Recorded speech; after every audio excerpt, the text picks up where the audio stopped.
Okay, we got a tape. It's recording. Thank you, Eduardo. I wouldn't have done it. Okay, Lynn, we have a special guest tonight. We have a piece of paper up here at the front with a pen, I think. And during the session, a question may pop in your head. You can write it down on this piece of paper, and we will try to ask our guest tonight, Linda Moulton Howe, the question. I had a earlier session with Linda this afternoon, and she said she's open to any subject.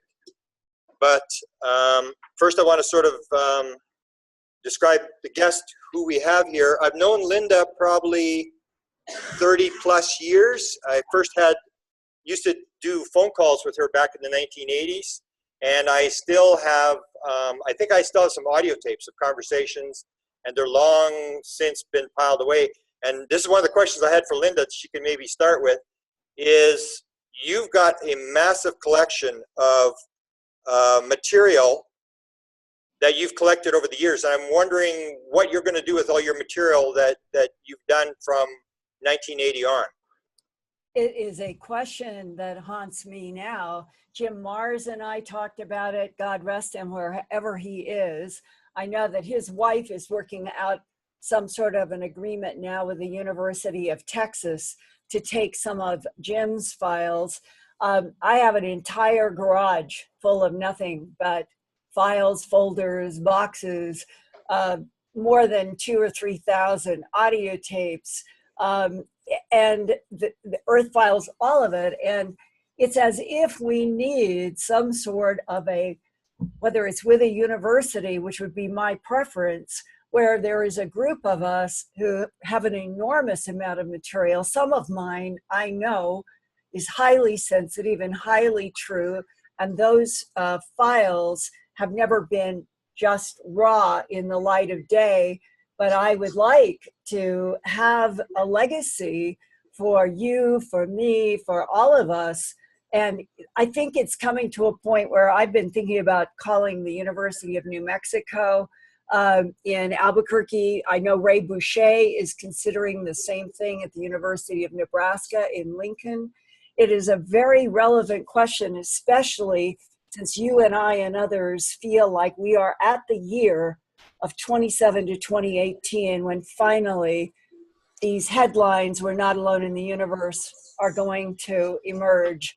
And that once that happens, then all of this work that is in all of these garages and basements and offices, I think it does need to be brought to a place. And maybe it is something for Kickstarter, for a group of us to make a presentation on Kickstarter that we would like to do a museum type quality building or facility. The question would be where, to house all of this evolving material that eventually the entire world, Grant, is going to know is largely true. Beautiful. So let's go through your career. You start, you're a high-level sort of producer, TV person. Can you go through your background, how you get dragged into this, and maybe go through the famous days in Denver where you win the Emmy Award and stuff like that, and how this thing all evolved for you? Because you have lectured, I think, around the world. I would say you're probably in the top 3 of the most famous researchers there are, the most well-known researchers, and we all know that, you know, when you're there, the room is packed. And so I mentioned this afternoon, that you might want to spell out some things, because most of the people in this room, the closest conference we have is probably 20 hours away. So a lot of the people in this room aren't familiar with the conference scene and haven't seen the speakers. So maybe go through your history, where you've lectured. I know you've won probably every award there is, but how you got dragged into this whole thing.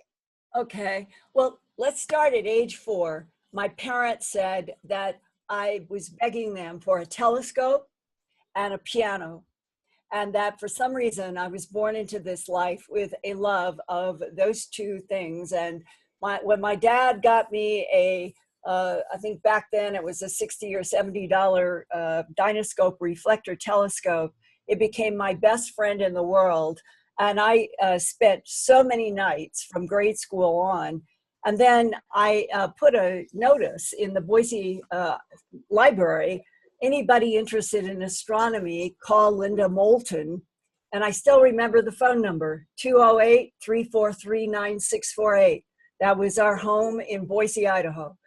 And 6 guys called me up, and we started the Boise Astronomical Society, which we did through high school, and it continued on to this day. And then that love of science and essentially the organization, I guess you would say, and the depthness of music. When I got to the University of Colorado, I wanted to be an astronomer, I thought, but I was also, even then, I was pulled in everything that I did through high school into college to write. I wrote on high school and college newspapers. I really liked the ability to go out to events and report what was going on. And when I was at Stanford University in Palo Alto from 66 to 68, getting my master's degree in communication, I was covering all of what then seemed like a rebellion that was going to tear the United States apart between my college generation and the White House administration over the Vietnam War. And ultimately, that college group did prevail with LBJ. And so that began to harden my decision that instead of going into the hard science of astronomy, I was going to go into journalism and report about science, the environment, and medicine. So out of Stanford, I began working as a street reporter for KNBC in Los Angeles. And I covered everything from the Academy Awards to murders. I remember the first murder. And in some ways, I'm bringing it up only because I thought the other day about the resonance with what I would be doing a decade later in my first trip to animal mutilations. And that murder in LA was a young college girl inside of a multi-storied parking lot. And I got one of the first calls. And when I got there, I was the only reporter. And my personality is always to run toward whatever I am trying to understand or am assigned to. And I ran into this parking, not knowing what it was going to be like to confront a body in a parking lot. And I still, to this day, it's as vivid as if it happened a second ago, because this girl had a hat on, had a beautiful coat on, beautiful shoes, and it was as if somebody had just laid her down, and the only evidence of violence of any kind was a tiny trickle of blood from the corner of her mouth onto the cement. And as I stared, sort of unnerved, I realized whoever did this could still be in that parking lot. And I remember running back out and calling to see if any of the camera crews were going to be there. And that was the beginning of what 10 years later, that I still remember the first time that I walked into a pasture with law enforcement, with a camera crew, to look at the dead body of a mutilated animal. And in a strange, eerie way, it was a little bit like what happened in the parking lot in Los Angeles, because as we pushed through these willows that were about 5 feet thick of willows that went to tree branches, a whole another 5 or 6 feet of tree branches, and the men with me, they were all pushing hard through the willows and through the branches, trying to get us where? Underneath a tree. But when you got under all these branches that hung to the ground, we could stand up. The men could stand up and I could stand up. And what was under this tree that was like an umbrella over us was a black and white steer that it was lying on its right side. The left ear had been removed in a perfect quarter-size circle, no blood, completely dry. There was a perfect circle like you would do with a compass around the eye. The eyeball, the eyelids, the eyelashes, everything was absolutely clean except the bone was there and quite beige white. And then the tongue had been removed deep in the throat. The genitals had been removed in a perfect oval, about exactly what I'm showing you with my fingers. And the edges were hard and brown, but everything else was absolutely fresh, no blood. And the rectum had been cored out about 6 to 8 inches into the body of the animal.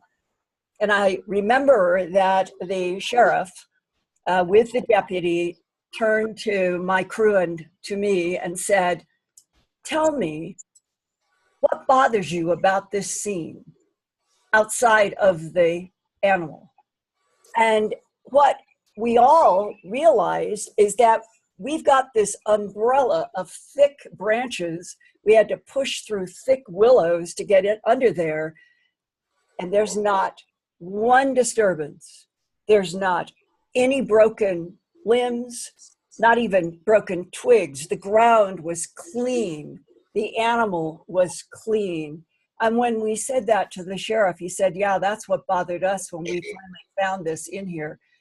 And that sets the tone that from Stanford, where I graduated with a master's degree in communication in 1968, my master's thesis was with the Stanford Linear Accelerator. They were just beginning to use computers to try to analyze the atomic bombardments at the Stanford Linear Accelerator. So my master's thesis was about all of that work.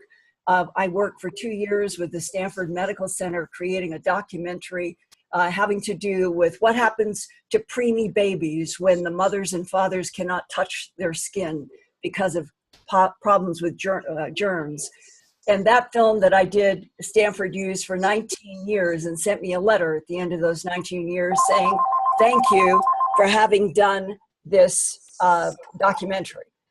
And when I went to KNBC and when I was doing hard news, it was really, really a perfect, it was a perfect thing for what was going to happen in the rest of my life, because every day I was working 18-hour days, 7 days a week with no break.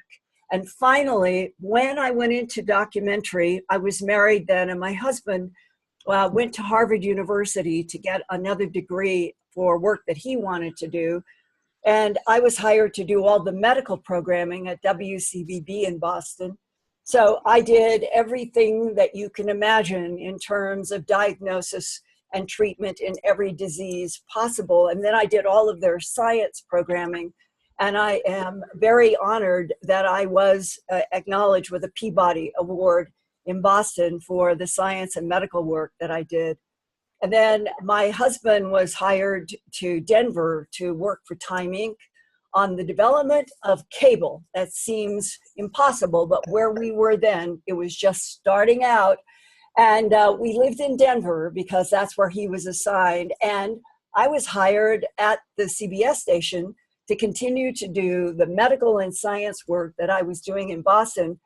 But they also wanted me to expand into issues affecting the state of Colorado. And by the summer of 1979, I had already won a lot of different awards, and the station, I was the manager of a department, and what I did was totally 100% in my hands. And I heard one day at lunch for the crew when we were working on a project, my audio guy said, "Linda, I've just come off of a shoot for 2020 New York. It's a brand new show." And he said, "We went out into Kansas and Nebraska." He said it was the darndest thing. We were going to these sites of these animals, mostly cattle, no blood, and they were bloodless, trackless. And he said, "You know how you are such a stickler with me about keeping my battery belts charged." And back then, it's hard to believe today, but we had to work as a crew like a ballet team because all of us were umbilicaled. The cameraman and the audio were hooked by cords. There were Nodras that had crystal sync. If you interrupted that, you would not have sync in your film. And I had to work with them. So the three of us were always working together. And what we lived and died on was, did we have enough charged battery belts that we could get through a day of filming to the next day on the charged belts? And that's what he meant. And he said, you know how I always kept them going for you on anything we did. And he said, I was now working for the network and we were charging belts every night. And he said, we went out to where these animals were lying on the ground and we would go to run the camera and nothing would work. Linda, none of the battery belts stayed charged in any of these locations to the animals that we went. And he said it was the most frustrating thing. And I think that New York is going to scrub. And I said, how much did they shoot? He said, well, we think it was about 110,000 feet. Back then, that was an impossibly large figure. So I called up the executive producer in New York, who was Rune Arledge in the beginning. And I said, my name is Linda Howe, and I'm the director of special projects at the CBS station in Denver. And here's what I've heard from a cameraman working with me on a documentary. What are you doing with all of this 110,000 feet that you shot on these animals? And he said, oh, we chucked that. We're in the business of news and we could never get any hard answers. That was the turning point of my life. To hear somebody in New York say that they had trashed 110,000 feet of this expensive double system film and audio because they couldn't get any answers to what was happening with the animals, let alone why the battery belts wouldn't hold charge. I began, and the very first, within 2 weeks of that discussion with the guy in New York, I went up to visit a sheriff up in Logan County, Sterling, Colorado. And I had been told that he had, from the early 1970 to where I was starting in 79, that he had one of the largest, over 200 cases that he had investigated. And I looked at all of these color Polaroids that he himself had taken at mutilation scenes. And I was seeing things that were so troubling about the fact that a steer could have its head down in a hole, the whole rest of the body completely and totally paralyzed, not a track around the animal's body, meaning if an animal walked to the scene and laid down, you would see the animal's tracks. These animals have no tracks around them. And when I asked him about it, he said, we came to the conclusion that something had the ability to paralyze this animal, but left its head unparalyzed. And as the ear, the eye, the tongue, the genitals, and the rectum tissue were taken, the animal dug the 8-inch hole with its head in its agony. That was the first moment that I remember, perhaps in my entire life up to that point, that I could be contemplating getting into a story in which something was deliberately hurting animals while they were taking tissue, but that it was so unhuman logic because there was no blood, no fluid, and no tracks. And in that paradigm shift in front of Sheriff Tex Graves, that's when he said to me, Linda, I'll save you some time. We know the perpetrators are creatures from outer space. Well, that was like a 220-volt circuit hitting me. Up to that moment, every single thing in my life had been hard science, hard medicine, everything. And now I have a sheriff looking at my eyes from his eyes and saying that what I am looking at in his Polaroids are the perpetrated mutilations by creatures from outer space. 9 months later, I would have worked again 18-hour days for 9 months without a break.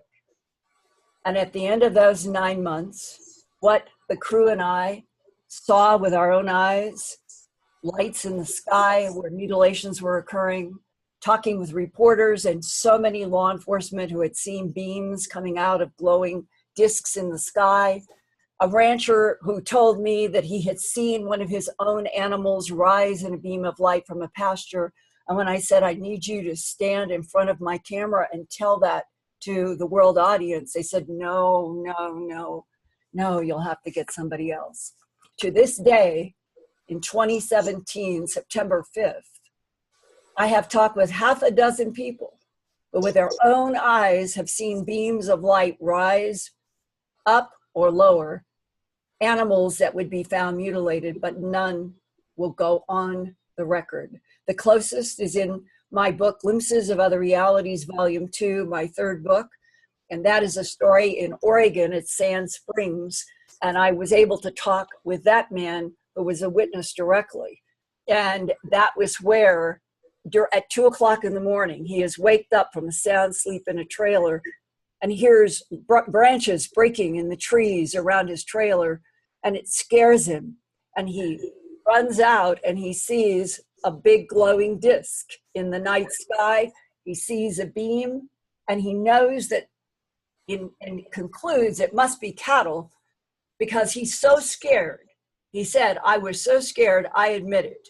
I was there to protect those cattle, but I ran back into the trailer as he could hear body after body after body being dropped, and didn't go out there till the sun was up in the morning. And there were 6 mutilated cattle. Each one had fallen hard enough to create craters, which is one of those signals that you see in cattle mutilations.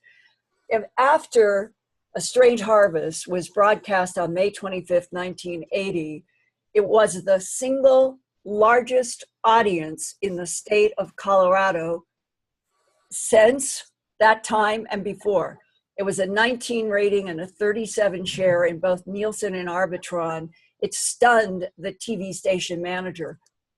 But why? What did that mean? They started bringing, I think it was 1,000 and some letters that had been typed or handwritten. They started bringing them to my office in these big gray bags. And the phone, they couldn't keep up with the phone numbers, and everybody was saying the same thing. I've never told anyone this before.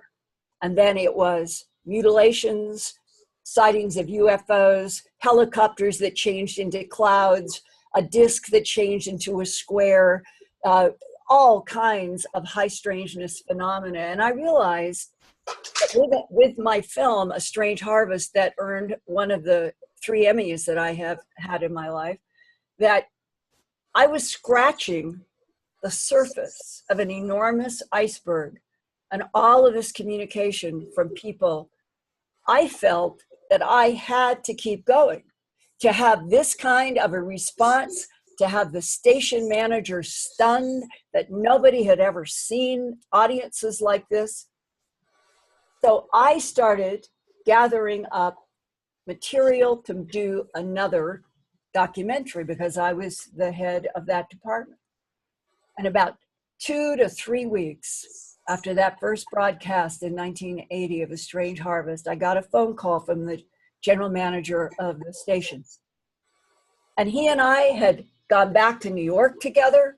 I had a national Emmy nomination on other documentaries that I had done.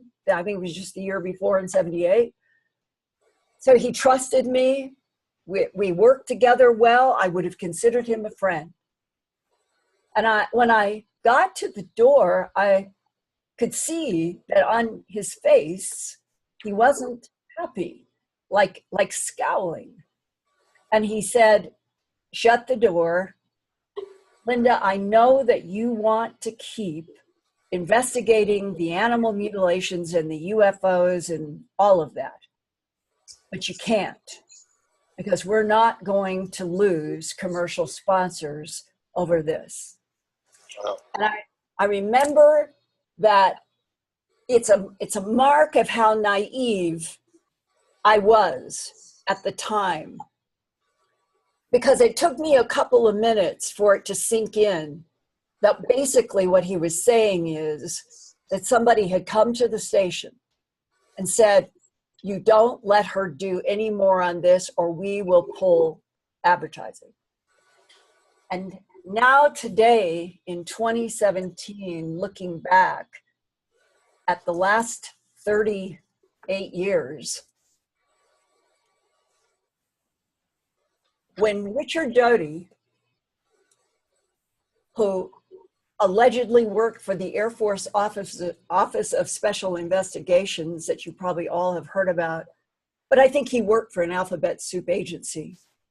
And that's, the more you get into this, the more you realize that our government at the alphabet letters, they embed in embassies, they embed in Secretary of State positions, they embed in AFOSI around the world, people to keep track of those subjects that are verboten, as well as to control in other ways. And so when I look back, the very first effort to block my doing anything more beyond A Strange Harvest was my own general manager at the station, who had been a friend. And that when you go through all of the, when I had the contract for Home Box Office, which came 2 years after Strange Harvest was first broadcast, Home Box Office screened my documentary. I was having discussions with the second and third in command at HBO. They said, we want you to do an hour. We want you to go beyond the film you've done, but to do a documentary like you've done. And everything was signed and dotted, and I was working on what we were calling UFOs, the ET factor. And here comes the intrusion again to block me from being able to do the HBO special. And we could go into so many pieces of my life in the last 38 years. But I think, because I want your questions, I'm going to say, for those of you who would like to learn more, where I'm stopping at the government blocking me and my having to decide whether or not I would try to keep going or not, and deciding I had to, that I would not be able to live with myself if I did not keep trying to understand what was happening to the animals, what was trying to keep me from doing investigations, what did it mean that somebody who managed a TV station could be that easily blocked around advertising. The same thing happened at CNN. I worked at CNN. There's just been one place after another where everything would be a go and something always blocked it. And that if you want to understand more, my books, An Alien Harvest, Glimpses of Other Realities, Volume 1 and 2, and Mysterious Lights and Crop Circles, are the best legacy that I can hand to you to try to understand the backstory. And then we come to today in 2017, and Grant and I and others, we have been through a lot of up and down, up and down. Yes, it's going to open up. Yes, they're finally going to tell the truth, and everything always keeps being slammed down. And for all of you sitting there in the audience in Canada, I don't know how many of you have any doubts in your mind about whether or not we are alone in this universe, but I can tell you with 100% conviction, we aren't alone, and we never have been. And that very advanced intelligences have been interacting with this planet. As one DIA man told me after he retired and sought me out through a World Bank colleague for one of the most extraordinary discussions of my entire existence, he said, our government has proof that 3 competing geopolitical, territorial, conflicting extraterrestrial biological entities have been manipulating DNA, harvesting DNA, and terraforming this planet for 270 million years. And when I said, sir, that's before the time of the dinosaurs, he took a beat looking straight into my eyes, and he said, Linda, one of those groups made the dinosaurs. They were an 80 million year experiment. And what we don't know is, was that asteroid that went into the Gulf of Mexico, and we call it the Chicxulub crater, was that a cosmic accident? Or is it that the beings that had set in motion the dinosaurs wanted to move on to another laboratory experiment here on Earth. And they provoked it or didn't prevent it in order to take out one experiment and put in another. And the next one was the rapid rise of mammals, of which Homo sapien is a member. So Grant, I'll throw that open to questions. Okay, you mentioned Richard Doty. That was, I think, April of '83. And one thing I should point out to people, you have sort of a photographic memory for dates and times and almost everything else. And I think the first thing Richard said to you when you got into his office at Kirtland Air Force Base is the government didn't like the documentary you did on abductions or on cow mutilations. I'll give you the exact sentence. After going through all these where there's 5 or 6 punch buttons, and you wait for somebody to punch the locks, to go through doors, to go into a corridor, to go into a big office. As we were walking into that office, and I was there, I thought, just to get the names from Ellsworth Air Force Base of some witnesses that Peter Gersten, the attorney in New York, representing Citizens Against UFO Secrecy, I was there at that meeting because Peter Gersten had met and had dinner with me in New York City after I signed the HBO contract.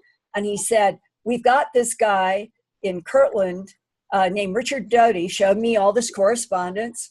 And he seems to be sympathetic to the Citizens Against UFO Secrecy trying to get out facts about UFOs. And he said, we've got this amazing Ellsworth case where a silver disc lands, a security guard comes out with a gun because this is landed, draws the gun, some portal opens up in the silver disc, a green laser beam comes, and he said, the entire gun in the security guard's hand was evaporated in an instant, but that there was no serious burns to the hand flesh. And he said the United States government wanted that technology when they saw that.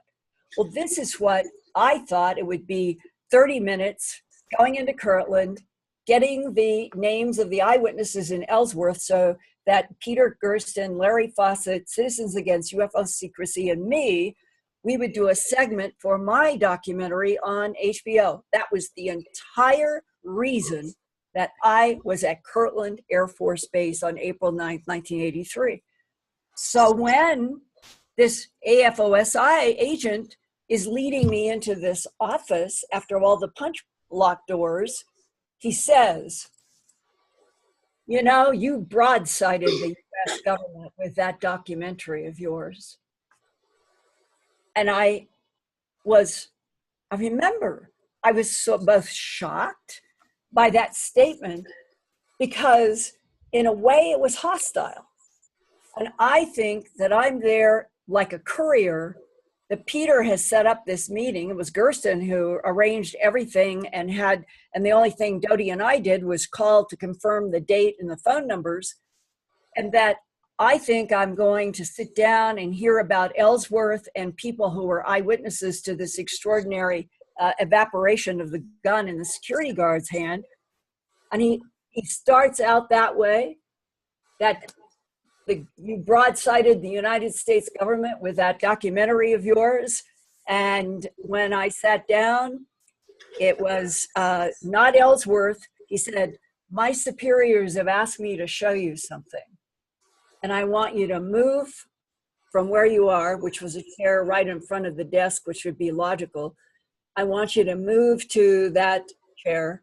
And it was a big leather chair, sort of in the middle of the room. And again, I was so naive then that it never occurred to me that I was being moved to a chair that would have video and audio full time, and all you had to do was push a button in the desk, you would videotape anybody in front. And that was confirmed for me. If I was there on April 9th, 1983, it was probably around 2003, because I know I was in Philadelphia, and I moved to Philadelphia in 1990, and I was there until 2004. So this, I crossed paths at a conference. The man who came up to me and he said, like, some of these guys like to flaunt that maybe they're out of the alphabet soup and they want to flaunt themselves in a strange way. And he said, remember that day when you were at Kirtland? He said, well, I know that you were wearing a polka dot blouse and describes jewelry and the length of my hair. And I'm having a hard time remembering what was I wearing. And it was as if it was almost like a confirmation. Yeah, when you were moved to that middle chair, you were videotaped. And that's what the guy said. Wow. So let's go to what you've done. Like, you got cut off, and we can maybe get into a little more of the Avery type people that you've run up against. But you got cut off by the media, the mainstream media. So let's go into what you've done to get your message out. For example, your website, your podcast, your lecturing. Can you sort of go through what you've done in order to counter this interference in what you think is your mission? Yeah, and to use a bridge that I think is valuable for you and the audience in Canada to hear, because this really happened. And it really underscores how, I guess I want to say, how wired our government is in the United States, Canada maybe indirectly. And this is what happened. I kept trying to push past all of the different blocks that were put into my path, working on that HBO project. And one of the things at the time that I could do was, because I was married, my husband was an executive in timing, one of his very best friends, and he had served in the Peace Corps together in Africa, and he was the head of ABC documentary. So I called him up, and we had known each other socially for a long time. And I said, Dick, I really want to talk with you about something that's extremely important. And so within a day or so, we met to have lunch. And I laid out everything that had happened at Kirtland and a lot of other things I was exposed to, and that it was in the box of animal mutilations being done by non-human intelligences. And this man was very intelligent, broad-minded, complex thinker. And he looked at me and he said, you know, I actually believe you. I think you are telling me a truth. But Linda, the United States government doesn't have pockets deep enough to take on the federal government.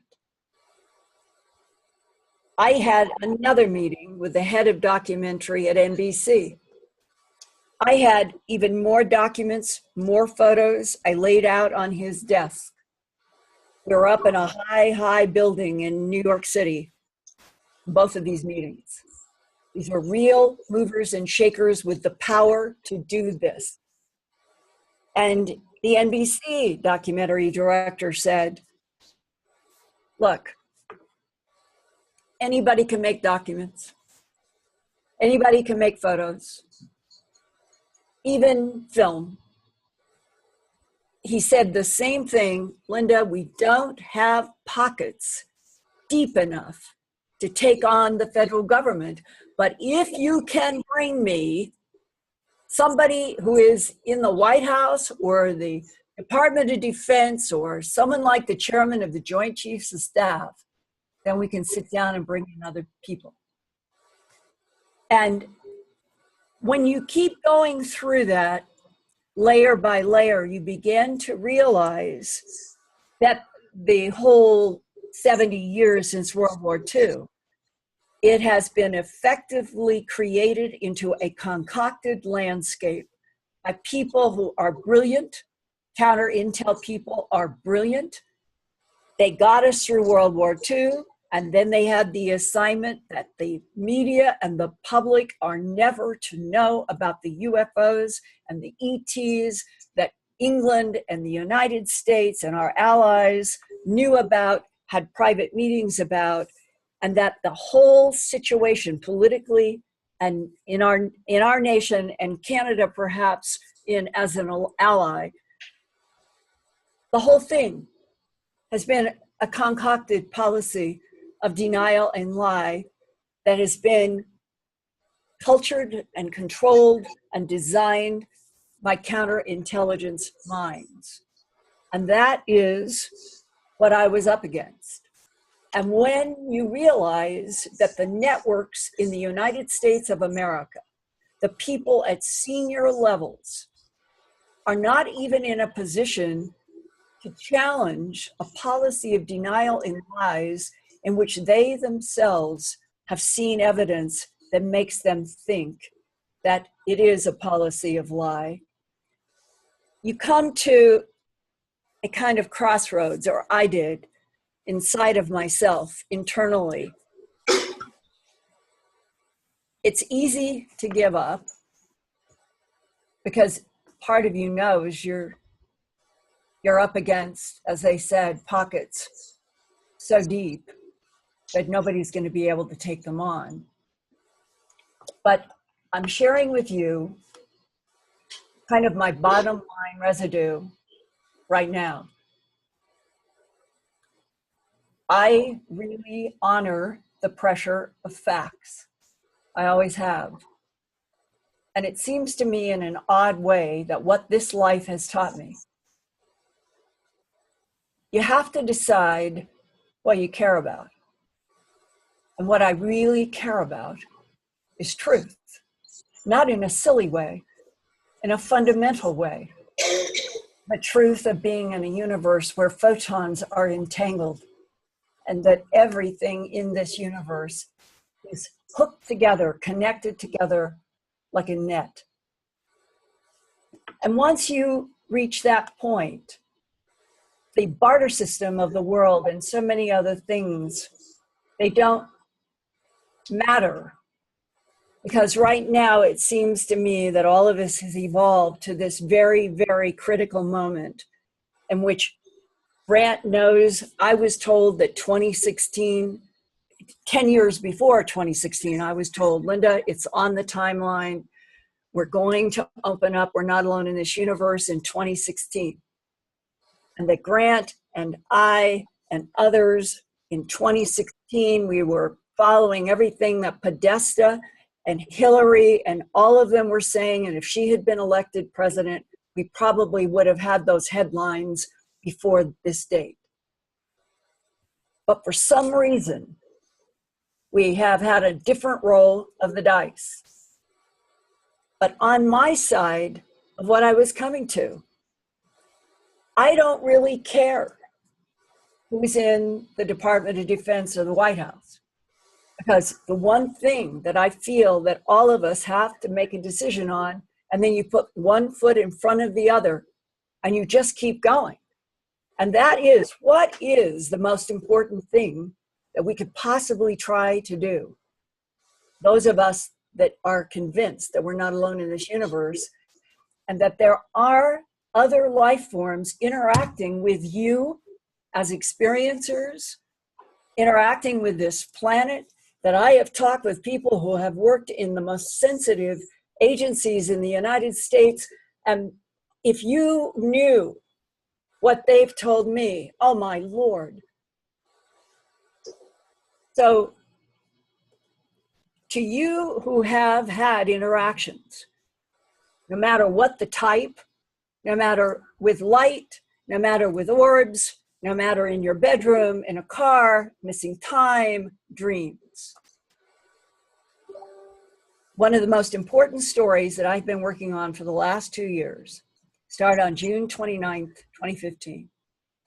It was an Army sergeant in the Southeast coming out of Hunter Airfield in Georgia. He got orders to go up to Fort Carson in Colorado.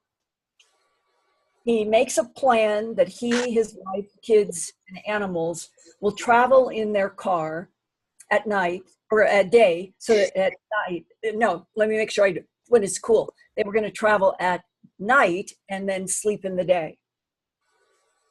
He's a very sharp guy. I have met all of them. I have seen and been in the truck that is involved in this, and I will give you the short version. He had a GPS programmed. He'd been in the Army for about 15 years by then. GPS used all the time, nothing at all a question.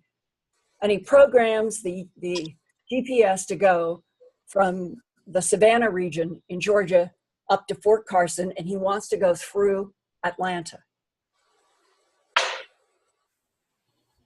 The next thing that he and his wife know, on a road that they thought that they're on the way to Atlanta, is that a bright light in the sky flares, huge. They both see it. They both say, "What is that?" And as if in an instant reaction to the answer to their question inside of this big white pickup, bang, this white light appears as this huge UFO, literally pops down in front of the truck. He pulls over to the shoulder. This guy is very smart, and what he does for the United States Army is he's been trained to look at anything that is in the sky and be able to tell distance, size, width, height, depth, all kinds of things. This is what he does for a living for the United States Army.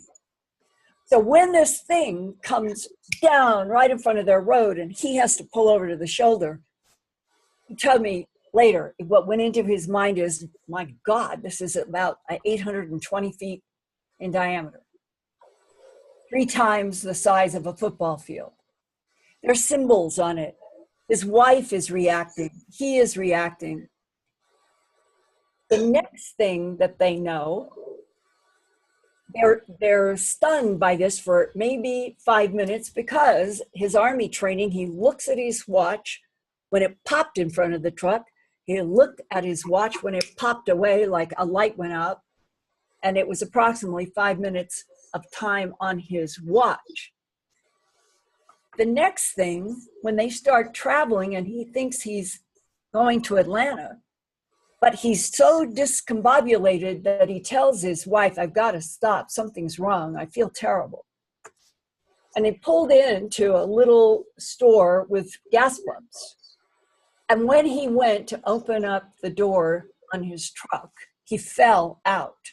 He had to hang on to the door because his legs wouldn't support him. He said it reminded him if you took wet spaghetti and substituted that for your legs suddenly.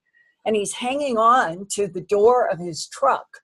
And his wife looks just as stunned and bewildered and out of it as he feels.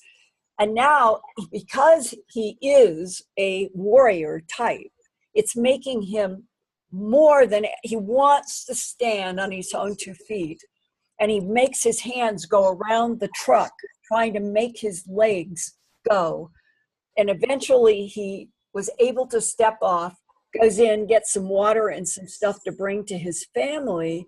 And when he looks at the receipt, it says Wadley, Georgia. When you look at where Wadley, Georgia is on a map, here's Savannah, here's Atlanta, Wadley is over here. How, he said, could my GPS have allowed us to go off at a 90-degree angle out into this boony place, and neither my wife nor I ever knew it occurred? They get back on track, and they finally get to Atlanta in the early morning. And they check into a motel on the north side of Atlanta. They get an 8.5 by 11 receipt. They all go to sleep. And the next thing he knew, his eyes are opening. He's got one arm against the door frame to the right, and he's got a ballpoint pen in these fingers. His left arm is propped up against the other part of the door jamb, and he's looking at the back of the receipt. But there are squares and ones covering the entire 8.5 by 11 sheet, with the very end trailing off WTF. So, yeah, it's what he said to himself. And over the last 2 years, he and I and his family have had a lot of communication. He's continued to get binary code. And the binary code, because I think this is important to share, all of this is at earthfiles.com, which is my science, environment, and real X-Files website that I have been producing since 1999. It has now, it's going to reach almost 3,000 in-depth reports by the end of this year. And yeah, to me, it is like having an encyclopedia of my work and my life. And now I'm getting letters from professors in universities saying, I use your Earth Files archive now all of the time, for which I'm very grateful. So know that everything I'm telling you is in a series of reports at earthfiles.com. And here, so that you can understand, this is what, when a scientist, a geneticist, did the translation of the first binary, and later I worked with a retired Navy captain, expert in binary code. I'm dealing with people who know what they are doing with 6 or 8 ASCII or any kind of code. And here is the summary of what, over an evolutionary period of time, from June 30th, 2015, from standing in the doorway with zeros and ones in the back of this receipt, to just recently, because this is so relevant to what Grant and I and others have been wondering could happen. Continuous protection of humanity, 49.27 north, 11.5 degrees east. Expose hidden knowledge to all citizens. Advancement imperative for planetary survival. Beware of Orion 1350.3 and Z Reticuli 39.170. Avoid signal messages sent, meaning Hawking is saying we should not be sending out indiscriminately messages from this planet, that it is dangerous. Between October 2015 to January 2016, the binary code translated, imminent threat soon upon Earth's leaders and civilizations. Expose and disband hidden knowledge to all citizens. Employ safe and controlled joint study to all minds. Progression imperative for combined survival. Both of these then mean we're never going to survive if we don't all learn about everything that is happening. We cannot continue to live on a concocted planet in which 99% of the living souls are being denied the truth about the universe and the universe's relationship to this planet. Embrace this space vessel threat, implying that what is the threat has to do with some kind of vessel in space coming to Earth. Royal Emerther warning. Now, Emerther is a word that I never encountered before working with this Army sergeant. I don't know if all of you have, but I'd be interested in knowing if any of you have had that word, E-M-E-R-T-H-E-R, come to you. Royal Emerther warning. Expose foreign technology to all for evolutionary advancement needed to prevent takeover. That was, he thought, the most alarming of the messages up to that point. And I'm going to translate for you what is that latitude, longitude that he gave in the very first from traveling.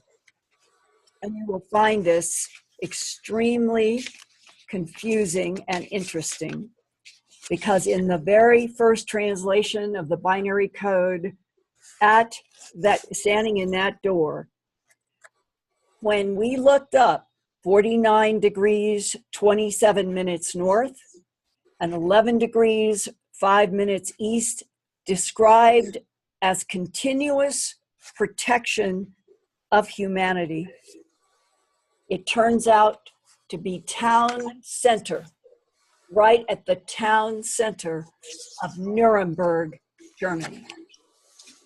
On April 4th, 1561, there was a UFO battle over Nuremberg, Germany, that was immortalized in the woodcut by Hans Glaser, that, or many of you have probably seen, that has the red, black, orange, and blue discs and spheres and cylinders and crosses in the sky. And this fight went on for quite a long time. And that was 400 years ago. And when you look at this, as Sergeant CJ and I have talked about this, who in that aerial battle, that UFO battle over Nuremberg, Germany, would have been trying to protect humanity? That's the implication, that the war was with entities who didn't want to protect humans versus those that did in Nuremberg, and then jumped to World War II. Nuremberg stands as an association with World War II and the Nazis and war crimes in which millions of people were gassed in gas chambers. The last really significant communication that we got was tremendously a puzzle. He started writing down at night. His wife told me that he was waking up a lot, saying zeros, ones, squares, ones. And I encouraged him to keep a notebook so that he could write them down as they came. And he could do it, he said, up to a point. And he described it a bit like Peniston did at RAF Bentwaters and some people in the abduction syndrome that I have interviewed over the years. They talk about seeing like a screen out here beyond their forehead. And that in his case, the zeros and ones, or squares and ones, are moving from what he would say was his right side to his left side in a continual stream. And just like Peniston said, they looped, they didn't disappear, they moved, but when he writes them down is the only time they finally move from the screen in his forehead, which is exactly what Jim Peniston said happened to him in December 1980. So imagine he wakes up and he's got these, he called them squares because that's the way they're drawn, but they serve as zeros and ones, and they're running. And then he starts with his pen, and it is like on a loop. So if he didn't get it the first time, he watches it come back around, and that's how he can refine what it is until at some point, then it all goes away, and that's that transmission. Well, on February 18th, 2016, there were 5 new lines of squares and ones in his notebook, and he called me. And I sent them to Australian geneticist Horace Drew, and he had been helping, and later the Navy captain also has helped. And when we got the clumps of letters from the binary code translation, they were 5 clumps: NABU, RAKBU, capital H-LARAAK, SANU, KI exclamation point. That's the literal translation. And when I received these email, the only part that seemed recognizable was the last KI, which for any of you who have ever studied Sumerian or Mesopotamian language, or even have any working relationship, you will learn that KI was the word that was used by the Anunnaki and the Mesopotamians and the Akkadians for earth. So that was the only clue we had that we might be dealing with a Mesopotamian language. And having lived for 13 years in Philadelphia and spent a lot of time in the library at the University of Pennsylvania, I had been in their Mesopotamian archaeology library, and it's fantastic. It has some things as good or better than the British Museum in London. So I called up Professor Joshua Jeffers, PhD. He is the research specialist of royal inscriptions of the Neo-Assyrian period project at the University of Pennsylvania Museum of Archaeology and Anthropology in the Babylonian section in Philadelphia. And here is what he wrote back. The first two words and the fourth word look to be Akkadian and not Sumerian. The first could be the god Nabu, capital N-A, as in boy, U. But without the cuneiform, it is difficult to say since there is no divine classifier before it. Now, Nabu, I had never heard of Nabu before. We'd all heard of Enlil and Enki and Nisargad and Marduk, but I had never heard of Nabu. Well, then when you find out Nabu was in fact one of the three most important gods in Sumeria. Nabu was the keeper of the tablets of destiny that recorded humanity's fate. He was son of Marduk and grandson of Enki Ea of the Anunnaki. And Nabu's grandfather Ea is the creator and protector of humanity because Ea created humans out of clay to be worker slaves for the Mesopotamian gods. But the supreme god Enlil was mad because humans were noisy. And then the professor goes on, that second word, R-A-K-B-U, would be the noun rider, from the verb rakabu, to ride, frequently upon a horse or a chariot. Then he goes into various spellings on the middle word, which could be Sumerian or Akkadian, but could be citing a place in Mesopotamia. The fourth word, sanu, could be an infinitive of the verb to do again, or a second time, to be different and strange. And finally, Ki is earth. And then it seemed that what I had, the communication that came through his squares and ones, Sergeant CJ's, was a statement saying Nabu, the third most important god of the Sumerians, was returning to earth in a glowing chariot. Combine that with the fact that Sergeant CJ, who stays in touch with me, feels an increasing urgency about this time. He doesn't understand himself. He knows these words. He himself says, something is coming and our government is very worried about it.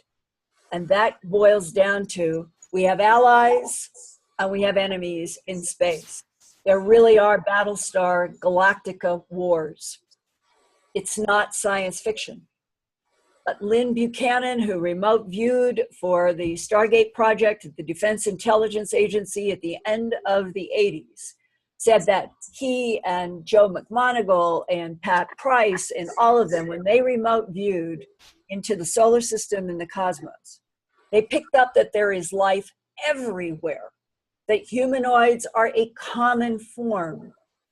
And he said, we have a lot of allies, but the enemies are so dangerous that the question would be, as Sergeant CJ has asked himself, are we at a time where humans that have been kept in the dark for centuries about the fact that the universe is teeming with life and it's been seeding and harvesting from this planet for millennia, that we are going to possibly, between now and 2020, that we are finally going to be told some version of some truth because something like Star Wars is headed our way?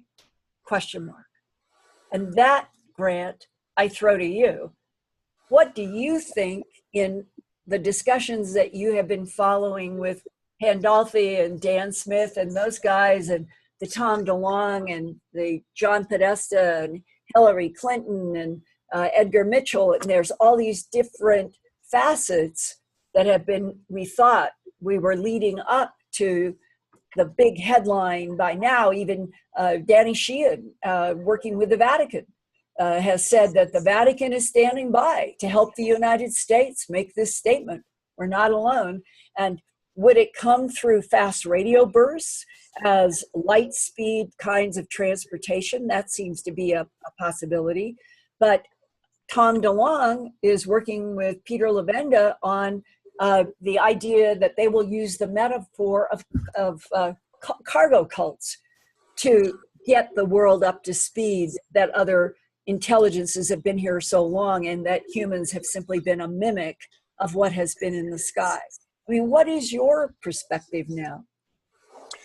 Well, I sort of see it that they are trying to get it out. That's why I'm sort of trying to get your bottom line. So you figure that the government sees something very bad and that's why they've covered it up.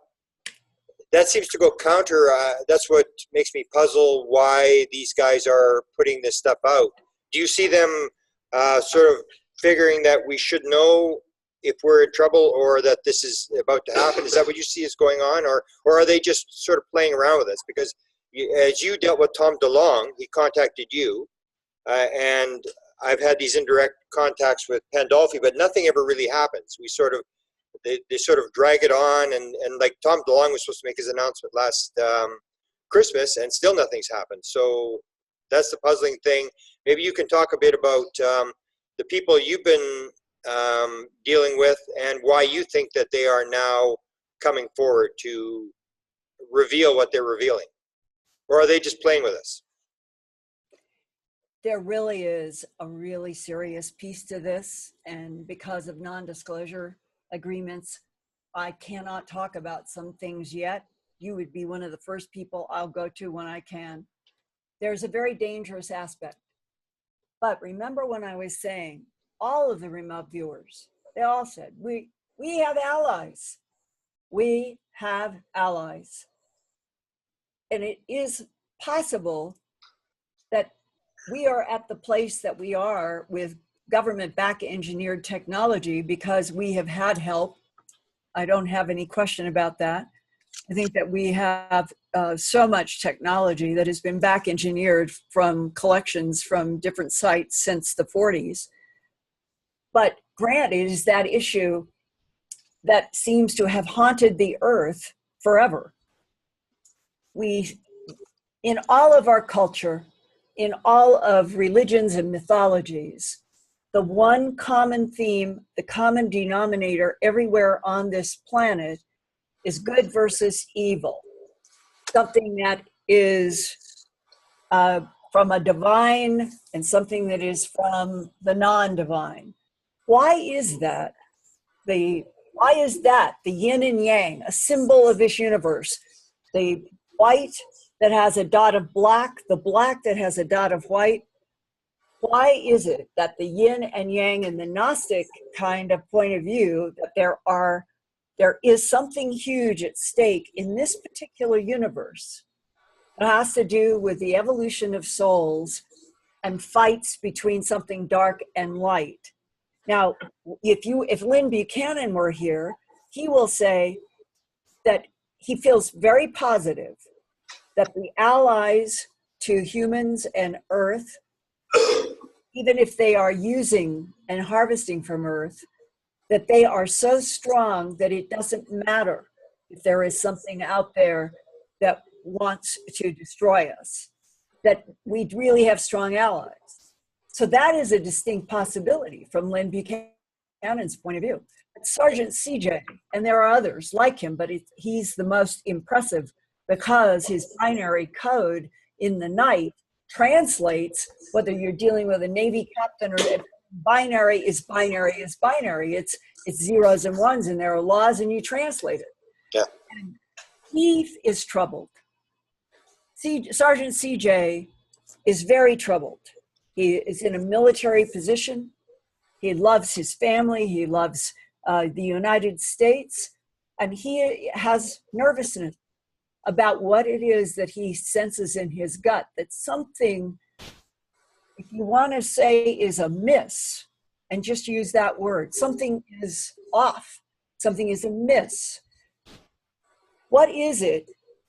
And if everything were good and positive right from the get-go, if the Nazis had turned out to be angelic and the world ended up in a cloud of wonderful positivity, and there had not been the violence of a war, then maybe you could say, well, those were good ETs and they worked through humans, and now we're in a world of peace and light.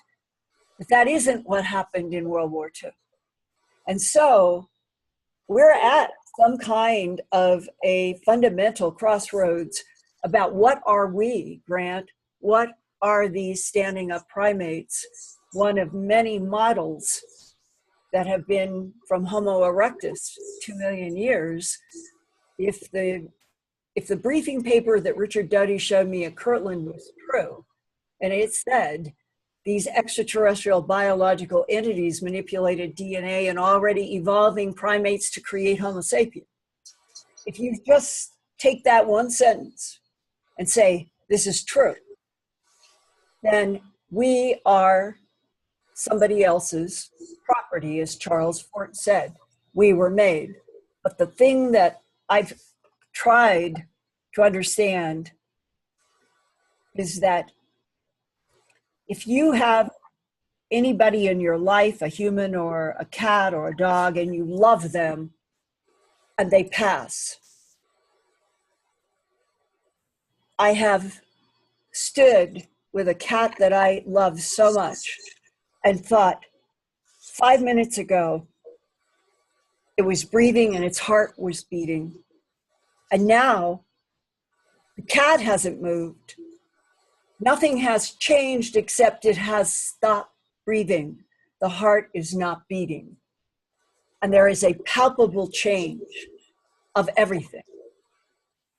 That force of life, the soul, I am convinced that is the most important part of us. And that if there is a divine field who has inserted a very special soul in container bodies that were made by something to do slave work on Earth, as the Anunnaki story is, then making a very strong and special soul to insert into cloned and hybridized slaves would be almost like a divine joke, that we may be the strongest of all. And that something about this moment in this century, at this time, with somebody in North Korea threatening to explode a bomb that could take out, this is a fact, depending upon the size of a hydrogen bomb, it can take out 30 square miles. 30 square miles.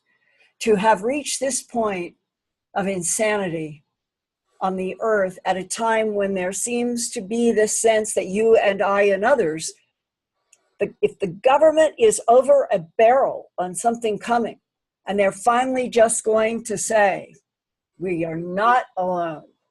Fast radio bursts, light speed transportation.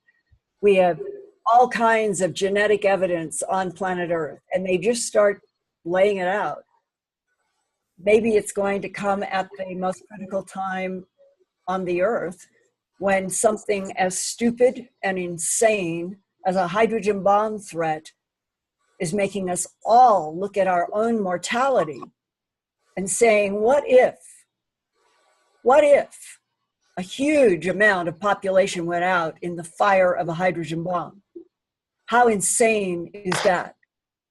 And on the side of why I'm bringing it up, If Earth has been manipulated by competing geopolitical, territorial, extraterrestrials, other dimensionals, time travelers, the whole ball of wax, if there has been manipulation of Earth using humans, fighting through humans, working through humans, who might be manipulating the character in North Korea to act the way he's acting, because there is a war going on that we don't even see. Let me make it a little more complex. You gave a famous speech in Eureka Springs, and two of the people in this room were there and heard it. I was sleeping or doing something else. I don't know what, when you gave the lecture, but you gave a lecture on the simulated universe theory. Can we get into that a little bit? Can you talk about that in terms of reality, the simulated universe theory, the possibility that this might be a part of this? And then I'm going to go to questions. We have quite a few questions, so we want to zip through the questions. Okay. April 2016, New York City, the Science Museum. Neil deGrasse Tyson was the moderator of a panel of physicists, astrophysicists, and mathematicians that included Randall from Harvard and James Gates from the University of Maryland. And the question before a packed audience, the museum was a wall, they were standing room only, for the question, are we living in a computer simulated universe? James Gates at the University of Maryland is somebody who is a expert in supersymmetry and superstring theory, and he was doing some particular analysis of quarks and subatomic actions when he discovered something strange. In the math, he was finding repeating reiterations of what we would call the kind of code that we have in servers in Earth's computers to try to cut down on mistakes. It is a very specific kind of code. At that panel, he said, why would this kind of code for eliminating mistakes in computer code be in the world of subatomic? And that is one of the reasons, part of the reason why this question began being phrased in the last couple of years, especially, could this be a computer simulation? It demands a couple of things. You have to realize that if it is a holographic universe, the projector cannot be in the same universe. The projector has to be outside of this universe, which then immediately comes to multiple dimensions, and that there could be a dimension that is projecting this universe. Supporting that idea was a book that came out, I think it was 1991 or 92, by Michael Talbot, T-A-L-B-O-T. It was called The Holographic Universe. And I was a speaker at a conference in the Midwest in the United States with Bud Hopkins and some others when that book came out. And it was the discussion at the conference. Could we be living in a holographic universe? When I went to the airport, Bud Hopkins was flying back to New York and I was flying back to Philadelphia, and we ended up getting seats next to each other so we could talk. And because Michael Talbot's The Holographic Universe had been the subject in the conference with a lot of private discussions, Bud said, I want to tell you something in confidence. Michael Talbot has been one of my human abduction subjects for the last few years. And he told me when he was finishing up the manuscript for the book, that the entire book came from a telepathic download from the non-human intelligences that have been interacting with him throughout his life. And Michael Talbot in 1991 to right in there was only 37, I believe. And I remember I was almost shocked when Bud said the whole book was a telepathic download from the extraterrestrials that were dealing with Michael Talbot. And I wanted very much to meet him and sit down and talk with him in New York. And within, I believe, 6 or 7 months of the release of Holographic Universe, he died. He died at an extremely young age from a strange, aggressive cancer that took him out right after that book came out. But all of you, today, I feel Bud is gone, Michael Talbot is gone, many, many, many years have passed. And that, in fact, I would be doing you a disservice if I didn't share with you what Bud Hopkins told me on that airplane, because this is part of the story that when we agonize over could the whole UFO ET phenomena be something insidious and something that contains evil, whatever the dark part is, the bright parts are exciting and exhilarating, because I think that Michael Talbot was pointing us in the direction that was correct, and that it was a non-human intelligence who was trying to reach us and say, you're living in a holographic universe. And out of that panel, in the last just since the beginning of 2017, there have been, I would say now, a dozen papers that have been coming from a variety of scientific units. I'm working with several people where they are now, one of the papers is saying, let's try to test how we would confirm if we're living in a projected universe from another dimension that is projecting this as a holographic universe. And if we can come up with tests that relate to the fractal patterns, that relate to the spiral, that relate to something that fits into projection, let's publish it. Those are the kinds of dialogues that are going on now. If we are projected, if this is a projected universe, and you look at the yin and the yang and our history on this planet related to the whole issue of the divine versus the non-divine. Tom Campbell, the physicist who has been on 1,000 YouTubes, says he is convinced this is a computer simulated universe, and he says this is a universe that was made to counteract entropy. In fact, he calls this universe an entropy reducing trainer for souls. If we knew that all of us were in an advanced university to get our souls from one dimension into a different dimension, and we were told the truth, it might change Earth to less violence. These are all woven together. This is the most complex braid, because we are talking about the very essence of what are humans. What is our original source, but what are we now?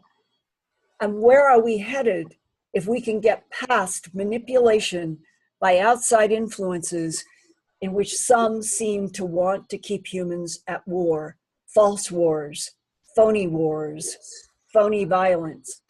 If we could get rid of that, what might open up next? And my own feeling, Grant, I don't know if you agree, but I really do feel in my gut, if the whole planet, all 7.2 billion and counting, no matter what their history or what their internal beliefs, were told the truth, we are not the only living system in this universe, that there are billions of planets with life forms on them.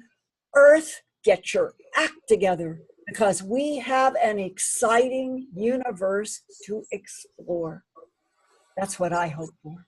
Yeah, excellent. That's what Reagan had said, how we would unite and realize we're just all humans and we're all just God's children, that the divisions would sort of divide. So you're right on there. I'm going to go to a few questions now, and this is the question of the night. This is my kind of question here. Tell us something you haven't disclosed before.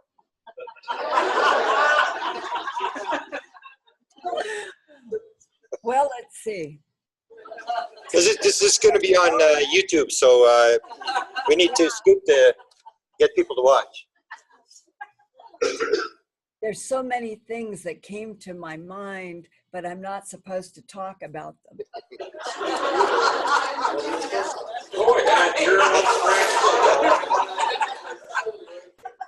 That's my answer.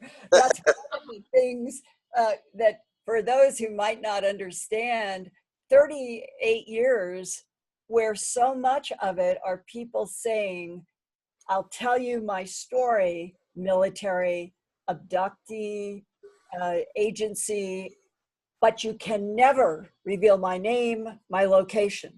And so you're walking this strange razor blade path all of the time, trying to protect people while getting the information out. And I would say right now, if we do another one of these meetings at the beginning of 2018, I might be able to tell you about one. Good. So let's do it again. Okay. Many years ago, you contacted me. This is sort of a related question. Have you been contacted by, say, famous people? You don't have to give the names, but very famous people that people would be shocked at, who are actually interested in and asked you questions about this kind of stuff? Well, I can share that I called up Steven Spielberg's office back in what would have been around, let's see, it would have been after Reagan had Spielberg at the White House in 1978. I did Strange Harvest in 79. I think that this phone call was around 1988, 89. And the reason was that I was working on a story, and one of the people from the shadows had said, you need to try to call Steven Spielberg and ask him now, a decade or so after the White House dinner and screening of Encounters, to tell you exactly what President Reagan said to him that night. And he said, I think the time is right for you to do this. So I called up, I got a hold of Steven Spielberg's personal secretary. I said, I'm a TV producer. I've done a documentary, A Strange Harvest. I work in science, and I am very interested in being able to interview Steven Spielberg about the night in the White House with President Reagan. And instead of her, as Grant knows, you can be on the phone with some people and you know immediately within 30 seconds that you have asked something that they're never going to help you with. She had a completely different tone. She said, yeah, I will. This might be very interesting for him. He is in Singapore right now. He's working on a scout shoot. It may take 4 weeks, but she said, I will definitely put this in front of him and I'll get back to you. So 4 weeks later, I hadn't gotten a call, and I called and she answered again. And it was very friendly. And she said, he's been delayed in his return to the United States. And she said, but I will try to put this in front of him. I think, and she said something like, I think this is important to ask. So I had encouragement twice, and I thought, this would be, I'm going to fly to Los Angeles with a crew and videotape Steven Spielberg talking about that night with Reagan. That's what I was ready to do and put the money and the time into doing it. So I think it was about 3 or 4 weeks after that I made another call, and that wonderful secretary, she wasn't replying. And I never got an answer, except that the positiveness of the secretary in the first 2 rounds, Grant, gave me the indication that everything that we think that Reagan told him, do you realize there's only a handful of us in this room who know that the ending of your film is true? And the ending of the film was a group of scientists going on a big UFO to go to another solar system in an exchange program that may or may not relate to the Serpo material that has been released in the last decade. Wow.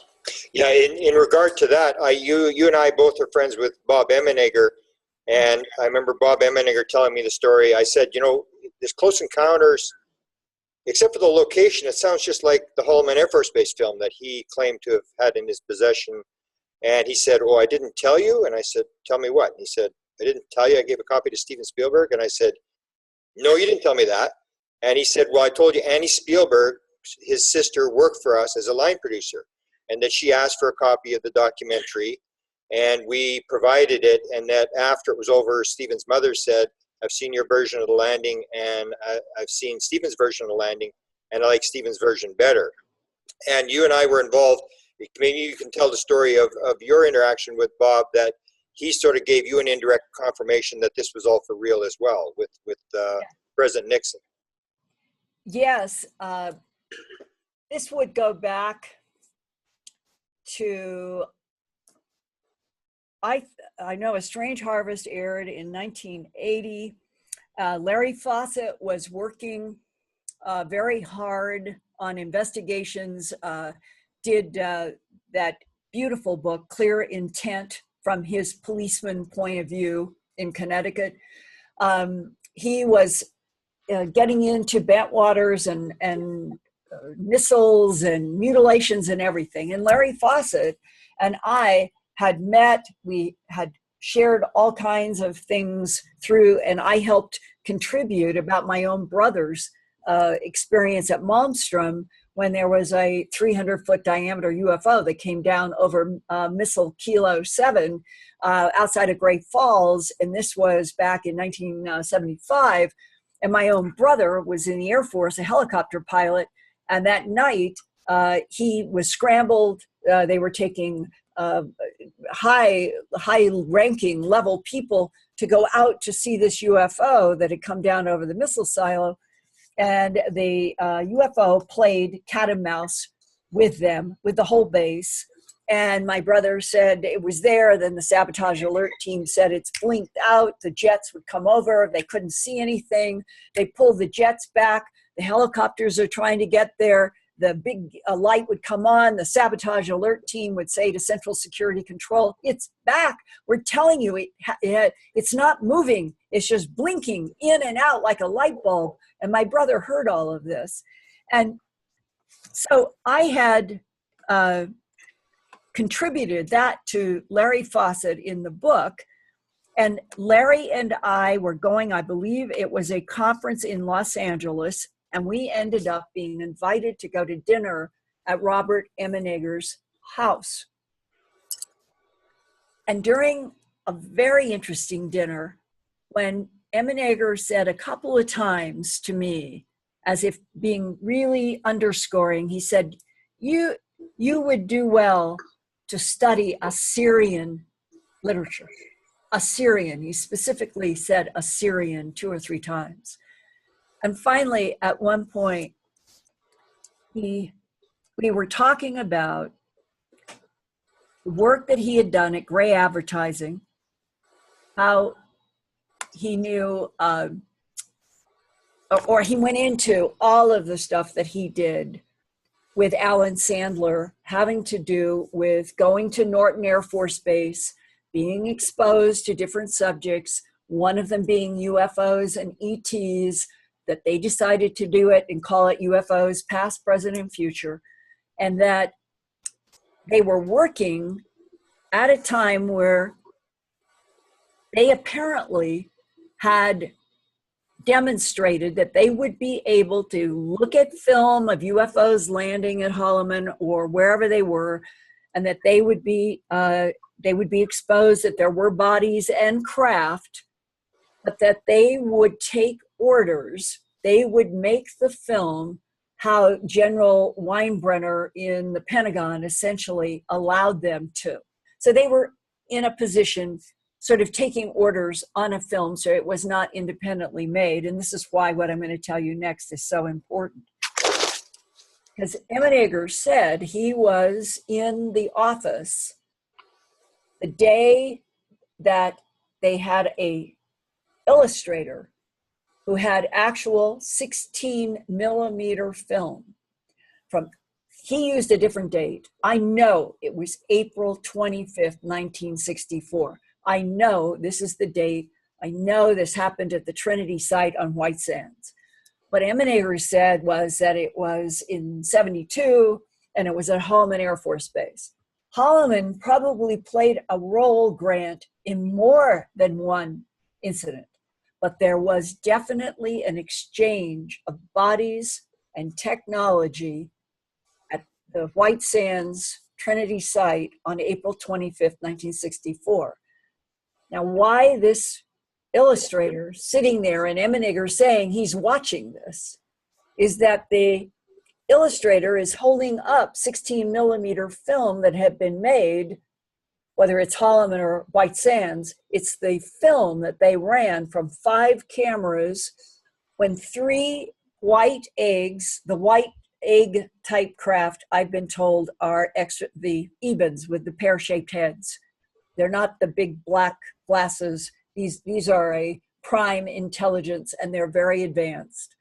And they have the white eggs, and they always come in a triangular, triple. They do everything in their entire existence in 3s.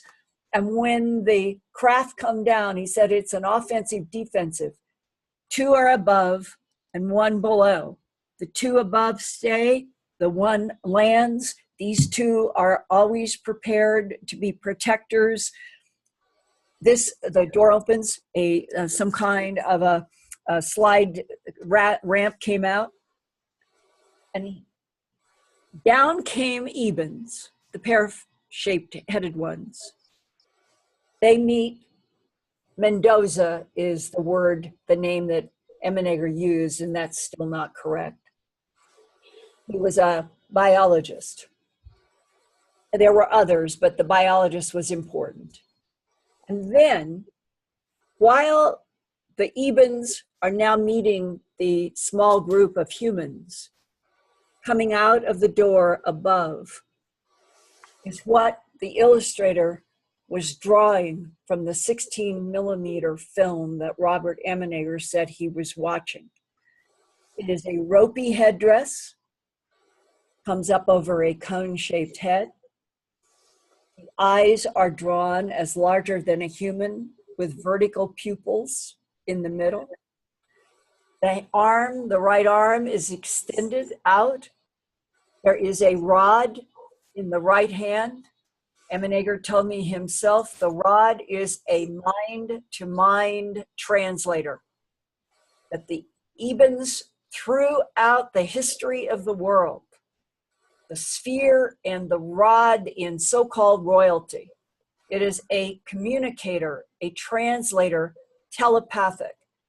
When a person knows how to work with the rod, you extend it, and you can communicate in the language center of the being in front of you, and the being gets exactly the language, and then the being, whoever it is, human or other, whatever it is that you're thinking, this being has it, and it just goes like this.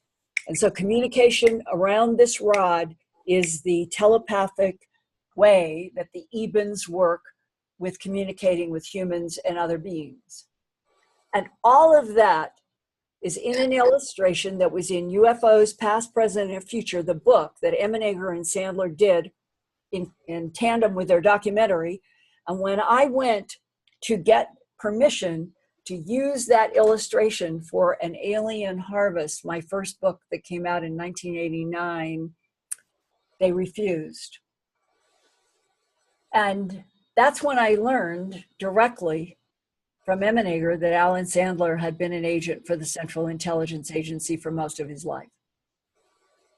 So they finally gave me written permission to use that illustration that Emmenegger said he watched be drawn by an illustrator holding the 16mm film in front of a light from when the Ebens and this ropey-headed headdress holding the rod being came down for a meeting with Mendoza and human military. and that there was an exchange of bodies, that we gave them back some bodies, and they gave us back. That's a question. What did they give us? We gave them bodies. What did they give us? And that grant comes right from Emmenegger, who worked with Alan Sandler on an immense number of projects. And I learned it because I wanted to get permission to use that illustration in An Alien Harvest and then Glimpses, Volume 1 and 2. And I think that illustration is one of the most important pieces out there.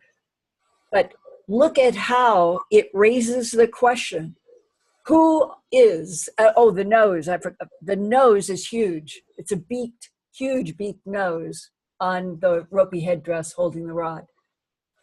What is the relationship between those? Well, when we jump to Serpo, when we jump to the so-called Reagan briefing at Camp David, March 6th to 8th, 1981, you have the director of the CIA, you have NSA, DIA, you have all these agents there allegedly briefing President Reagan. And what do they say? That there are 5 extraterrestrial types. The top one are the Ebens, the pear-shaped ones. And what do? With rapid cycle cloning, they make the big-nosed, reptile-eyed, ropey head-dressed, and there's a name for them. They make a lizard type. They come to the haploloids, they don't explain what they are, but it means that the top 3 of the 5 that they introduced to Reagan, one was the prime Eben intelligence, and the next 2 had been made by the Ebens with rapid cycle cloning and placed in different solar systems. That's what it says in the briefing. And the 5th is described as a, quote, ugly looking insect that can camouflage itself as blonde, blue-eyed humans on Earth. And that our government categorizes the insects as hostile alien visitors. That's how complex all of this is. Okay. Here's a sort of a double question. I'm going to read both of them at the same time. What have you heard people say or write regarding life in the universe that you realize is not true? And combine that with what could it mean for humanity if these errors and misunderstandings went unchecked in the face of the intervention? That's a very good question. The truth is that I, as a human being who has been confined to Earth in this life and have been struggling to break through so many lies and policies of denial for centuries to get to the truth, that I don't have any firsthand factual context to answer what have we been told that is definitely wrong about something out in the universe. What is happening, I think, is that in quantum physics and in areas of cosmology, that science is changing rapidly. There are breakthroughs that are happening all the time about the quantum level and these fast radio bursts. Let's say for a second that the description of a fast radio burst that happened recently and it was recorded, granted it was equivalent to 500 million, 500 million of our suns spiking for less than 1 second of time and didn't leave one data point of afterglow. To the scientists who looked at this data, they said this is impossible. It cannot be a neutron star blowing up. It cannot be, and there's a whole long list of what it cannot be. Well, I did in March a fascinating recorded interview for Earth Files and Coast to Coast with Avi Loeb. He is the chairman of the astronomy department at Harvard University. He is on the board of the Starshot committee that now is involving physicists and a large group of people that include Elon Musk and Gates and Hawking and a bunch of people. And the idea is, if we can use laser light that travels 186,000 miles a second, and we can put a whole lot of lasers together in a clump, and we can take something like an iPhone, make it just a little more complex, put it in a disk shield, we start propulsing that small, they call it a wafer craft, from lasers, that on the very first effort, we might get something from Earth traveling at 30% the speed of light toward Alpha Centauri, our nearest star. And that in the process of doing this, we're supposedly in 2026, we're going to launch with lasers the first of these craft toward Alpha Centauri. And as the years go by, we're supposed to keep launching, trying to get up to the speed of light. If we do, we would have a craft at Alpha Centauri in 4 years, while we have another one that was first launched that takes 17 years to get there. So we would have craft passing craft. And the significance of this is that this is what human beings on Earth are trying to do right now. If there is an advanced intelligence 3 billion light years from here, which is where they recorded this astounding fast radio burst, Avi Loeb, in the interview with me in March, said, my hypothesis, and he published this, my hypothesis is that this is the signature of what we're trying to do in Starshot, but it is already advanced to a place that we won't be for hundreds of years. And he means that the fast radio burst would be evidence of light speed propulsion that does not take any time to build up or stop. Well, okay, next question. This is kind of a long one. Because of our tendency to have fixed beliefs and minds, our ability to see clearly and hear reality is one of our problematic vulnerabilities that will hamper our ability to respond effectively. Is there a guarantee that is pure, powerful, and necessary for a natural evolutionary process for humanity to emerge into a greater community of intelligent life in the universe, as countless other races have done through time, as we certainly do not have a chance of understanding this transition time from a purely human perspective now? Do you follow that?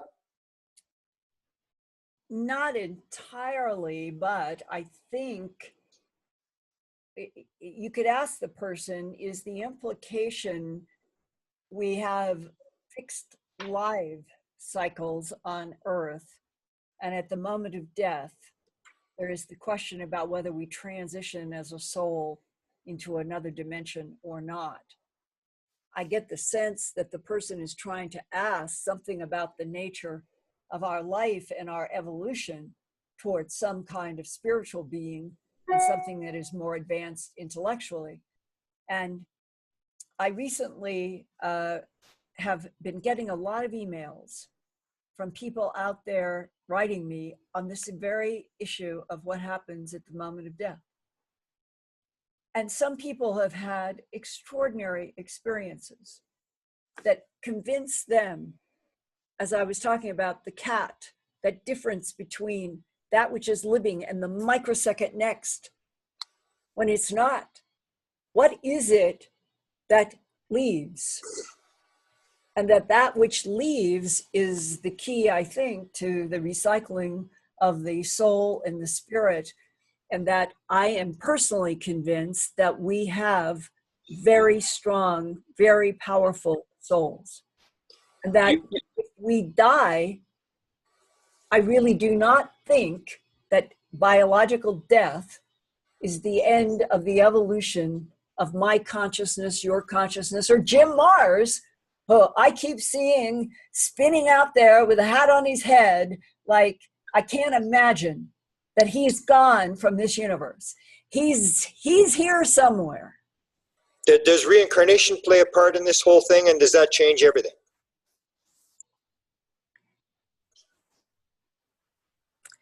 I think that when I was allowed to ask a series of questions to an Air Force military person who was with one of the Ebens at Los Alamos for 3 years until it died on June 18th, 1952, of unknown causes.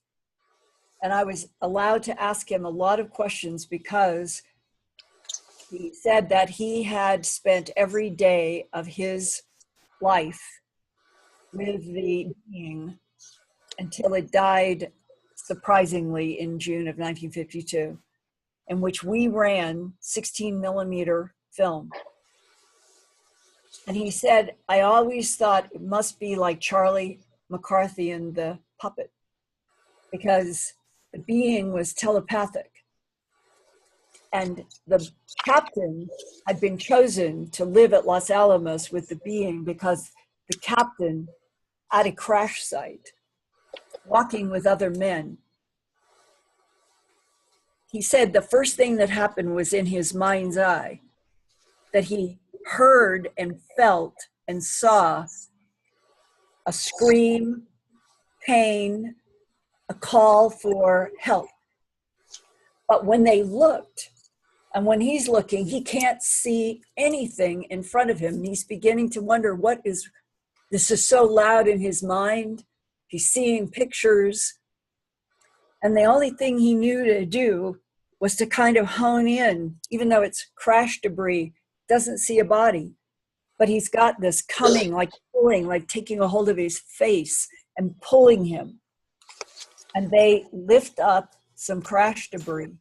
And there is this being. And because he saw and felt and heard, a man who was the senior authority at the site says, you are staying with this being. This is your assignment from here on out.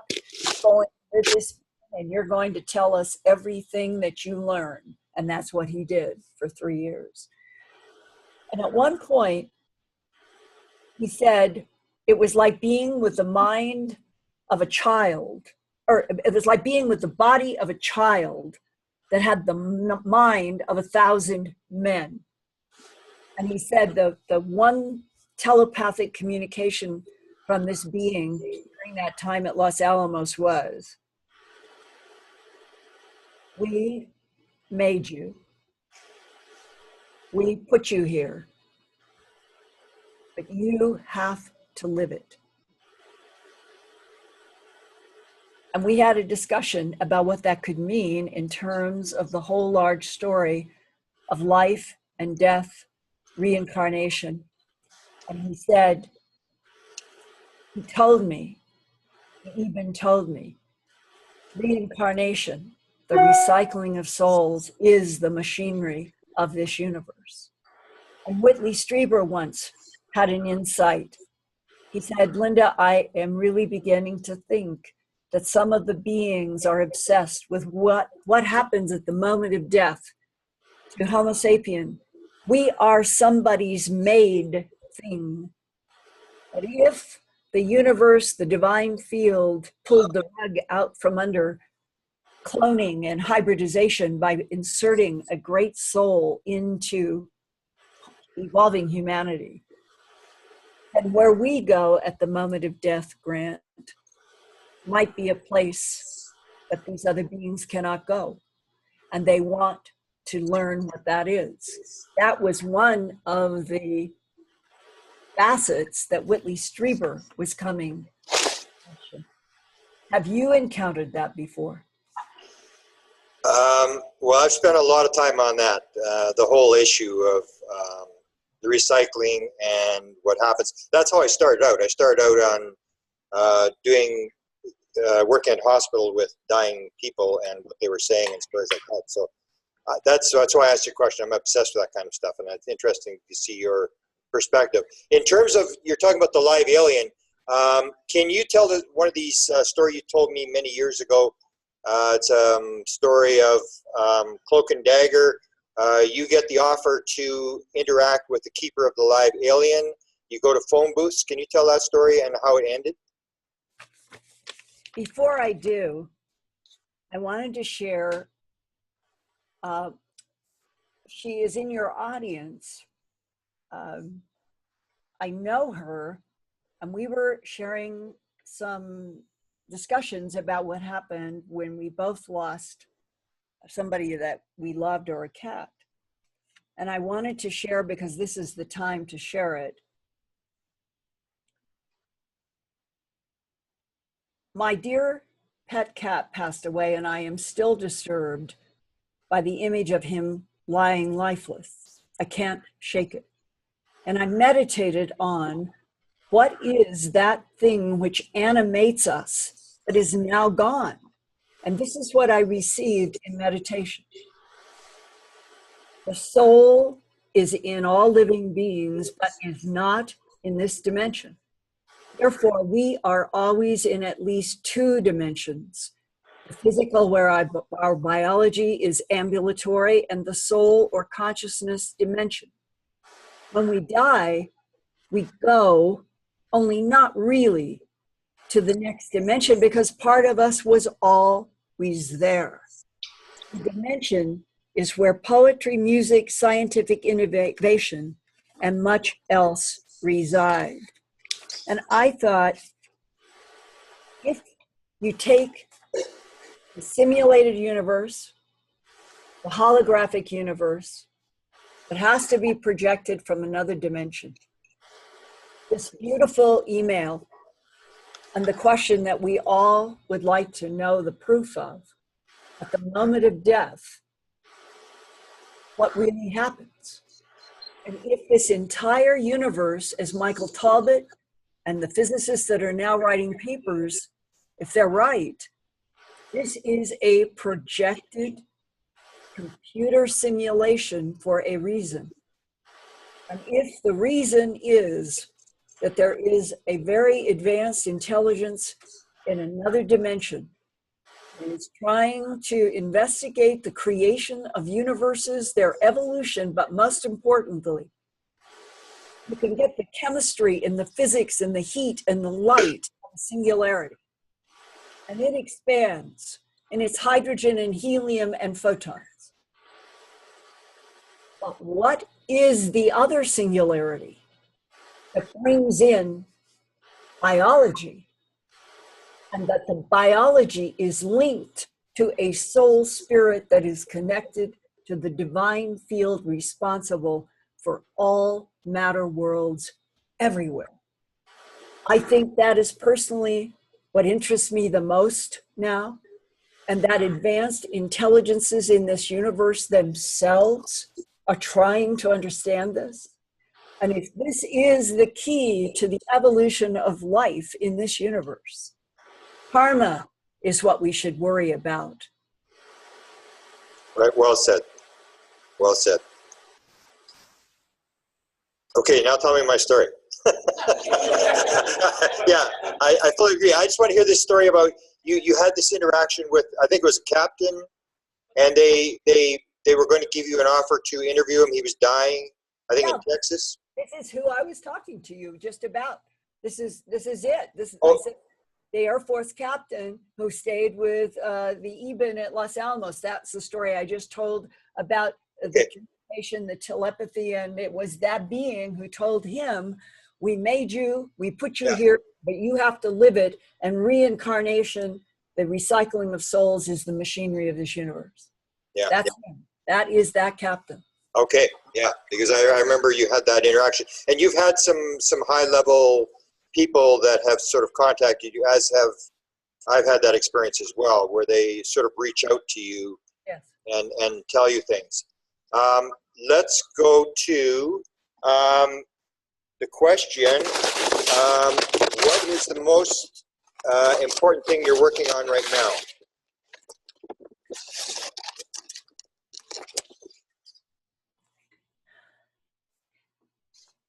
It is definitely in that category of not being able to talk about fully yet.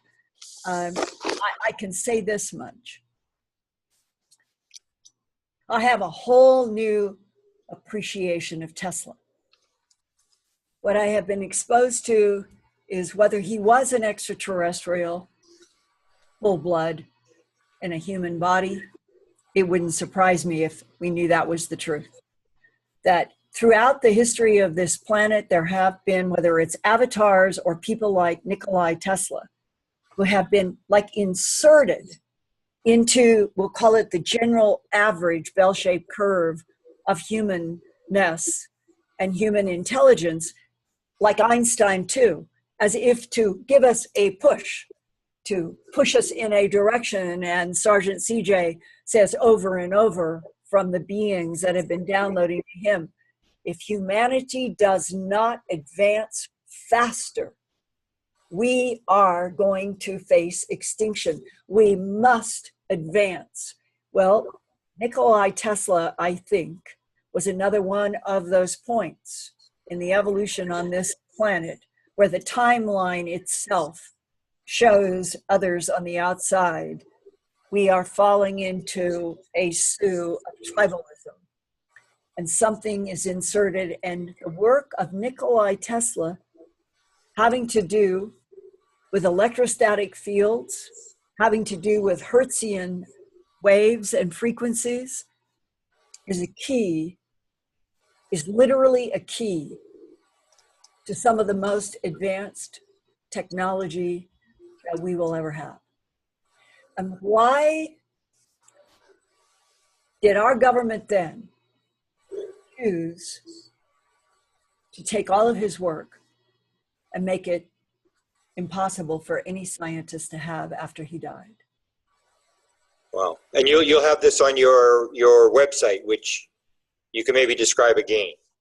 Eventually, I will do a lot more with what I'm only giving you. Yeah, I understand. Everybody here, if they would go back to, even if you've read about Tesla, read again with the idea that the words that you are reading are an insight into a physical truth that we should have had a long time ago. This whole planet should be a machine of energy. Nobody should have to be paying public works. Yeah, you got a lot of agreement here. Let's bring in Doug. Doug, can you come on now? We've got something out right because 9 o'clock. A lot of people. Sometimes people need to leave. Doug, can you unmute yourself and put your video on? Let's see. Okay, and turn your video on. Doug is becoming more and more paint. I can hear you, but I need your video on. Can you? Hold on. Can you put your video on? Yeah, 1 second. You're from New York City, and he has done a series of paintings, burn victims. He's done famous musical people. He's actually a musician. He's gotten downloads, but he's sort of becoming famous for his Whistleblower series. And I'd like, Doug, if you can get your video to come on. Yeah, I'm slowly working my way towards it. Okay. Okay. Hi, Doug. Hi, Linda. There Hi, we go.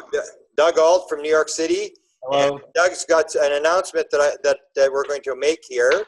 Well, okay, it's a little premature. I'm up to almost 90 portraits of whistleblowers. I just finished Jim Mars recently, and they're all on my site. I'm going to do 100 portraits of whistleblowers with the mainstay of them being in this topic and in this field. My purpose for this work, portraits, is to bring more to the average everyday person that doesn't know anything about the people that are talking tonight. The average person on the street wouldn't know who GrantCameron is, or who Linda or many of our people are. They would know who football players are. So I decided to paint portraits of these people to bring light to them. I'm not vetting them. I'm not saying I know or don't know whether their information is vetted or truthful or not. I'm saying that they are here and they should be looked into. So long story short, I'm up to 90. I'm going to do 100, and I got 10 left, and I've just It's probably a little premature, but I added Linda to the series, so I just wanted to show you the portrait. I don't know if this will read very well on the frame. Wow.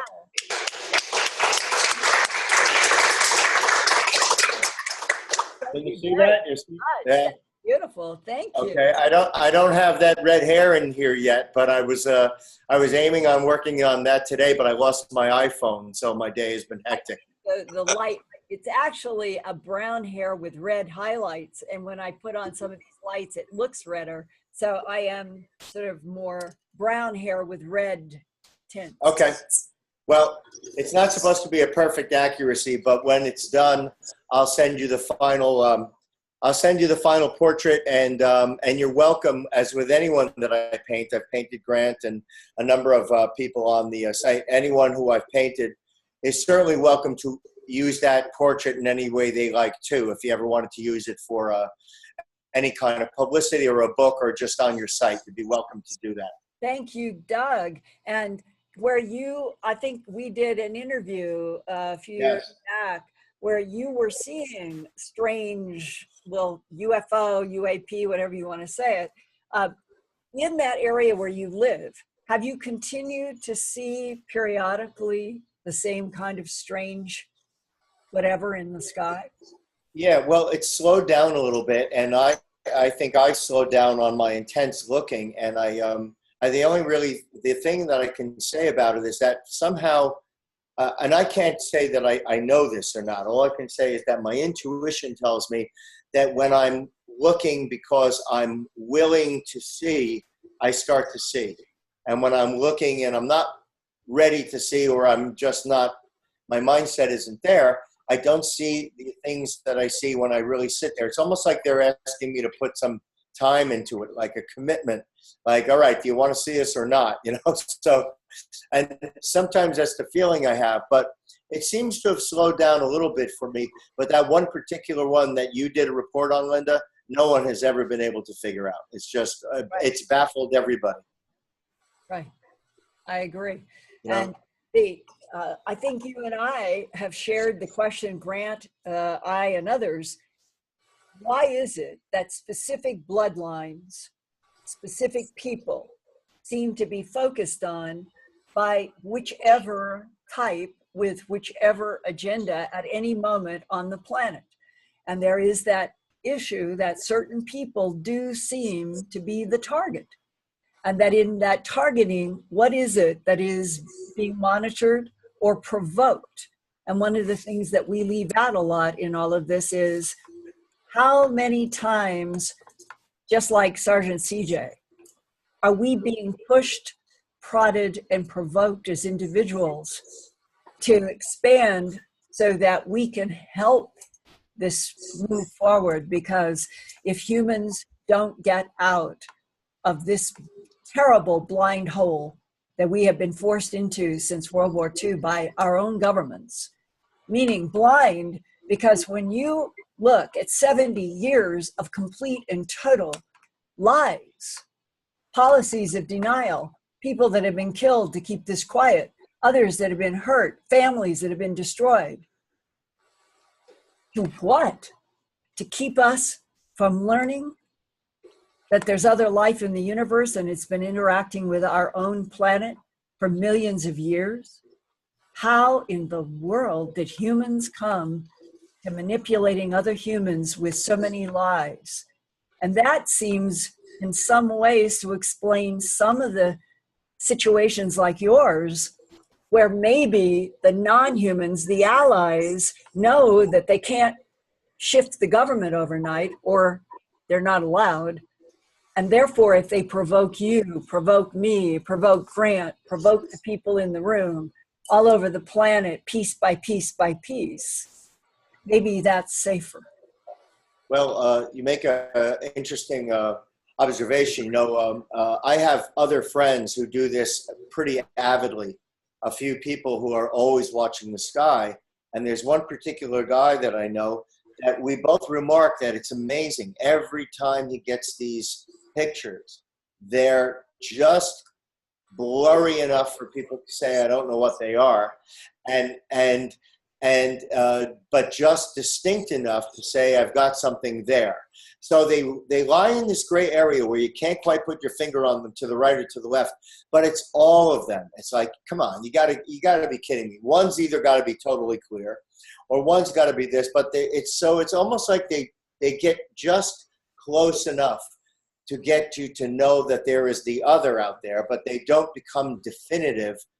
Almost like it would be too much meddling, you know, and that's, I often look at it like we're like a fish tank, and the owner of the fish tank comes around and sprinkles some food in the top of the water. When that arm goes over the water, some of the fish are very observant. They see a shadow and blah, blah, blah. But the system doesn't allow the owner to stick his hand in the tank and go like this, you know?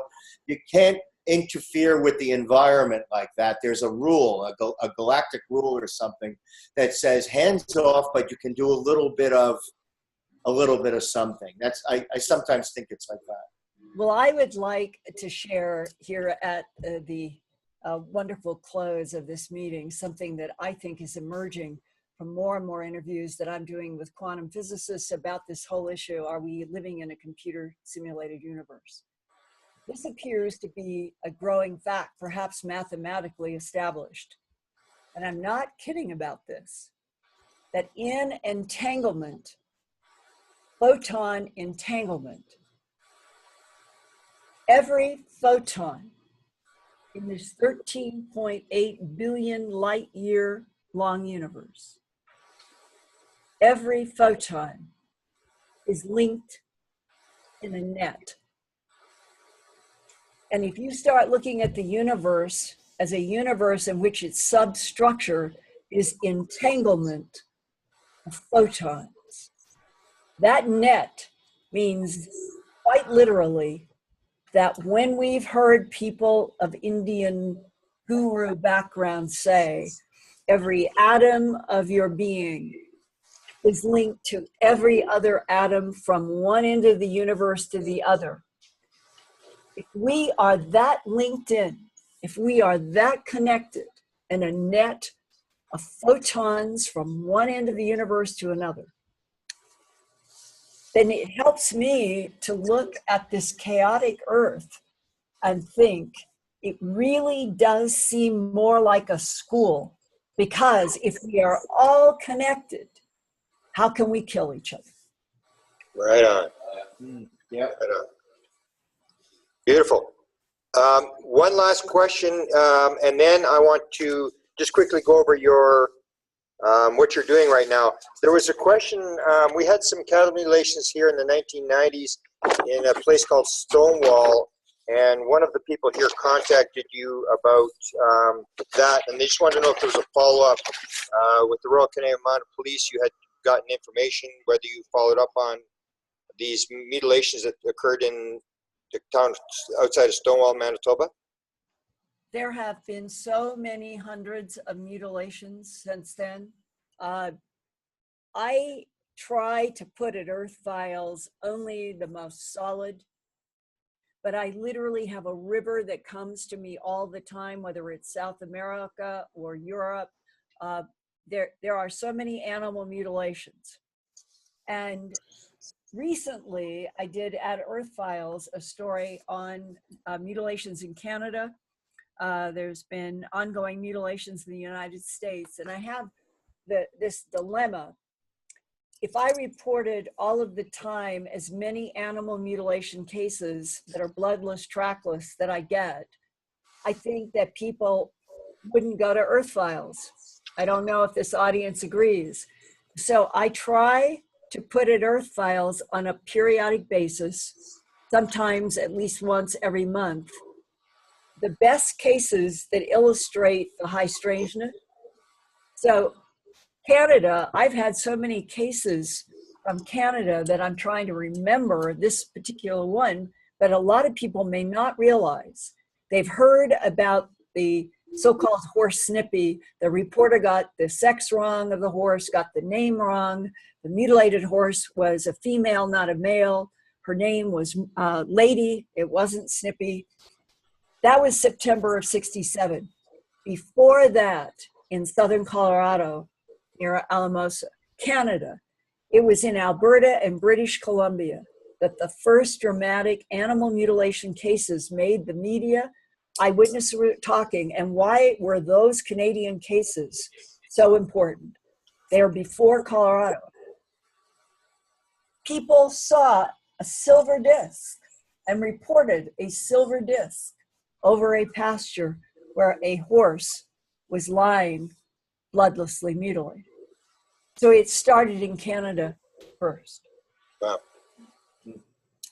Hey, Okay. Grant, can I ask quick? Grant and Linda, did you both ever hear James Fox tell the story of the film that he saw that was so rivetingly real that he said it was without a doubt, hands down, the greatest thing he's ever seen, and he can never get his hands on it? Did either of you hear that story? No? It sounds familiar. What was the thing he was seeing? James Fox said there was no farther than half a football field, not even that far. Two guys in a car had gotten out and filmed a flying saucer just sitting over the trees. He said it was so rivetingly real. He said he saw it. He said there was absolutely no doubt anyone would ever have any doubt this thing was so real. And he said the guy that had it said if he ever asks for it again, he'll never speak to him again. It broke up their relationship, and they never spoke again. And it's the type of thing I wish I could see.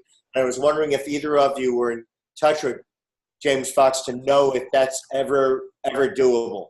No, but I'll tell you that I saw with my own eyes videotape that somebody back in 1983, it was 1983, sent me in the mail. I was living in Denver. It shows the 3 balls underneath the craft that is like the bell. Yeah. Yep. And that is as clear as if we were doing a commercial for Pepsi. I'm talking about a craft that is absolutely crystal clear, the 3 balls underneath. And what is it doing? The guy shot this at the end of a runway at an airport, and this craft is coming down while an airliner, a terrestrial airliner, is landing, is coming right down behind. I had that video. I sent it was at the time, for some reason, whatever it was, the video, we're getting it duplicated, which I should have done and waited. I thought, I know somebody I trust, and I'm going to ask them to tell me, could this be somebody's Hollywood animation?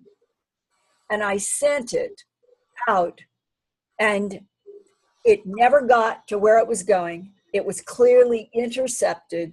The person and I were devastated because I think it was absolutely why this craft and these beings were doing this. I have no idea. But my bottom line is that was back in what would have been 1983. And I was really, really naive about a lot of things, still living as an American who trusted the country that I lived in and thought that I could mail this to a colleague. But I think it was intercepted. I think everything we were doing was being monitored. I know that my phone was tapped because when I was working at Channel 7 as director of special projects and working on A Strange Harvest, at home, I would hear all these clicks on my phone. So I went as a manager at the local TV station. I went down to the local phone company and I said, look, this is what's happening. I would like to do whatever paperwork. I want to know if my phone is tapped. And about 2 days later, I got a call from somebody that had given me a card and said, yes, your phone is tapped. It is legal. And I said, well, who is tapping my phone? And they said, we cannot give you that information. That was back in the 79 to 1980. So when you realize that you begin to be marked, your mail, your phones, you can go a path of being constantly paranoid, or what I tried to do is just keep saying, I am an American citizen, I'm an American journalist, I'm supposed to have constitutional rights. And all I can do is keep putting one foot in front of the other, knowing I'm not doing anything wrong. It's the government who has the problem about telling us the truth. And if they're opening up mail and listening to all of us, what else can we do but just keep going? So that's how that unbelievable videotape that I thought, because it was going to a friend, there would be no problem, it disappeared in the process of US mail. Well, I can confirm that. I just published a book called Charlie Red Star, and the best photos I had, I sent to Whitley Strieber, not Whitley, oh, his name is escaping me now, in Arizona. I sent him the photos, and they never got there. So I know what you're talking about, and that's back in 76, 77 when those photos, those are the best ones that we got during that period of time. Yeah. Two last questions. Gaia, do you have a show on Gaia? Truth Hunter. I don't know if they want me to keep doing an ongoing series, but it's very difficult to be in Albuquerque and do all the work that I do and then try to do an ongoing series in Colorado. A lot of people face that issue. So I was very, very gratified by the wonderful feedback I've gotten really from around the world on Truth Hunter. And I was asked what I wanted to call it. And I said, I'd like to call it what I try to do.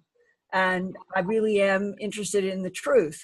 So I don't know if the future will continue to unfold because it's so difficult to do a series and do all the rest of this work, but at least it's there, and who knows what all is going to happen. I know I'm doing more television, and I'm doing a lot of stuff with ancient aliens, and that has proved to be, for those in your audience, Ancient Aliens on the History Channel is now the #1 program in all of India.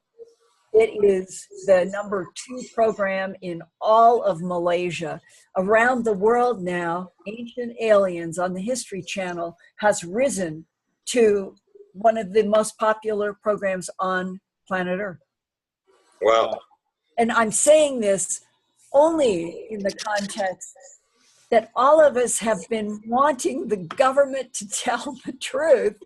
And in parallel track, there have been TV shows and other things that have been trying to open up and leverage the truth in indirect ways, and Ancient Aliens is one of them, and at least it's making some inroads.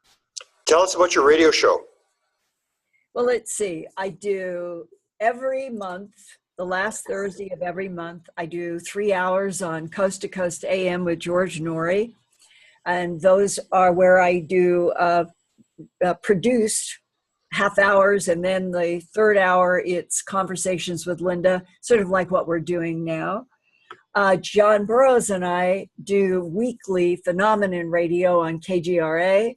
It started with us wanting to investigate as much as we could in every facet that we could come up with related to what happened at R.F. Bentwaters in Rendlesham Forest back in December of 1980.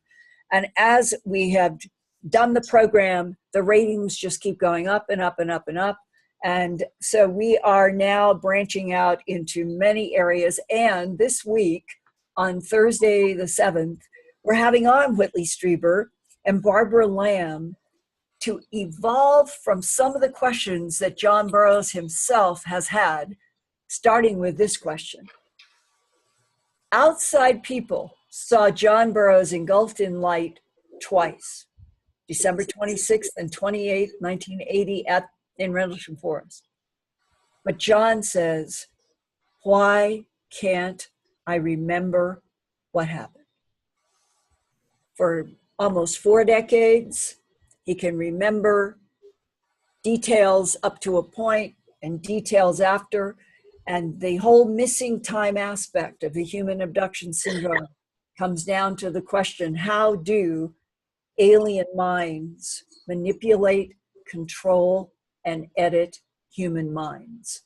And that's one of the stories and one of the subjects we're going to be dealing with on this coming Thursday, September 7th on Phenomena Radio, which airs 5 to 7, 6 to 8, 7 to 9, and 8 to 10 live across the United States and out into the world. Wow, and I've been lucky enough when you don't have any guests to be on your show. Oh, you, I appreciate you doing this for us, Lynn. you are a surprise. And listen, Grant, seriously, what do you expect to happen by New Year's Eve this year when it comes to the headline, "We're Not Alone in the Universe"? Well, I and Doug are very close friends with Chris Bledsoe, and he still, I think, last I heard, maintains that the DeLong thing is going to happen. It's going to be big. I've seen some email stuff from indirectly from Semivan that says it's about to happen, but I'm starting to lose faith. I mean, I'm starting to wonder whether we're being run along. And as you know, I have this sort of indirect relationship with Ron Pandolfi and his wife and what they're doing, and they seem to be accelerating. And you saw the post that I did today from Dan Smith where they're talking about this, 8-part series dealing with the portal and with the Avery. It's still all there, but it's on the edge. It's like when John Burroughs said, July 17th, 20th anniversary of Contact, that something might happen. There's just so many of these stories. In 42 years, I've never seen as many stories of things about to break. And there's a story, I also know there's a story that I'm pretty sure will break, and it has to do with Area 51. I can't get into it because it's not my story, but it is a major story that involves major names involved in the Area 51 story that will, I think, will rock the UFO world. So I'm with Chris Bledsoe when Chris says this thing's going to happen, it's going to be big, and you hear names like J.J. Abrams and Steven Spielberg and stuff. I believe it's going to happen, but I'm starting to wonder why they're dragging it out the way they are. Well, what do you think the cargo cult approach will do from Tom DeLonge? Well, that's Tom DeLonge's version of that. He had that idea before he interacted with the government, so I'm not sure whether the government is giving him that theory. That was him and Lavenda's theory that they had before. That's where I have the doubts, where Stephen Greer says he's got 550 witnesses, and he's got one impression of what the beings are, and Tom DeLonge's got the other version, and they both claim to be talking to the same witnesses, which leads me to believe that maybe they're just being told stuff about how the operation works and stuff like that, but they're really not being told anything about the beings. That's the kind of stuff that I sort of question as to whether DeLonge really knows what's going on, because he's talking about the cargo cult, but if you listen to Jim Semivan, who's the guy who's running the operation, the CIA briefer for the president, when you see his intro to the book, he basically is talking more of a sim theory, where he's saying, I had an experience in the 1990s with my wife. The beings were in the room. It shattered my idea of reality. And anybody that thinks they can measure this is laughable. How do you define something where there does not appear to be any there?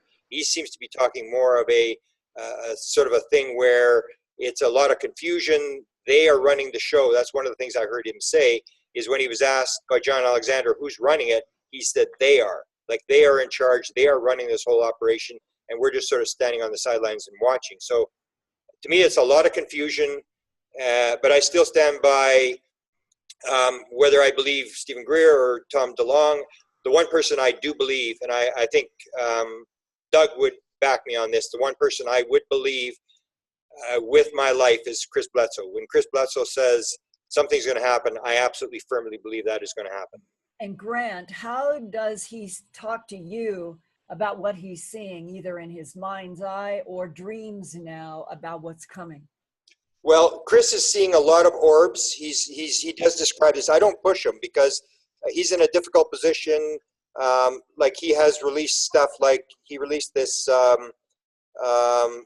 little hints, like a napkin from Camp David, which means this is the president. This is not the White House. So he's in a difficult position. He has these high-level people around him, and I think Doug can back me up, is that the amount of material that he's seeing, the number of orbs that he's seeing, owls, just in the last couple of days, it's really intensified. He has this activity around him, at a greatly accelerated pace. And that's what he says, is that's why people like in NASA, there's some experiencers in NASA, CIA, who are dealing with him, is because he has such a high level of contact. And it is ramping up. It's almost like the experience itself, the number of orbs, the number of films. He sends me videos, and I'm sure Doug gets them as well, videos and tapes and photographs almost every single day.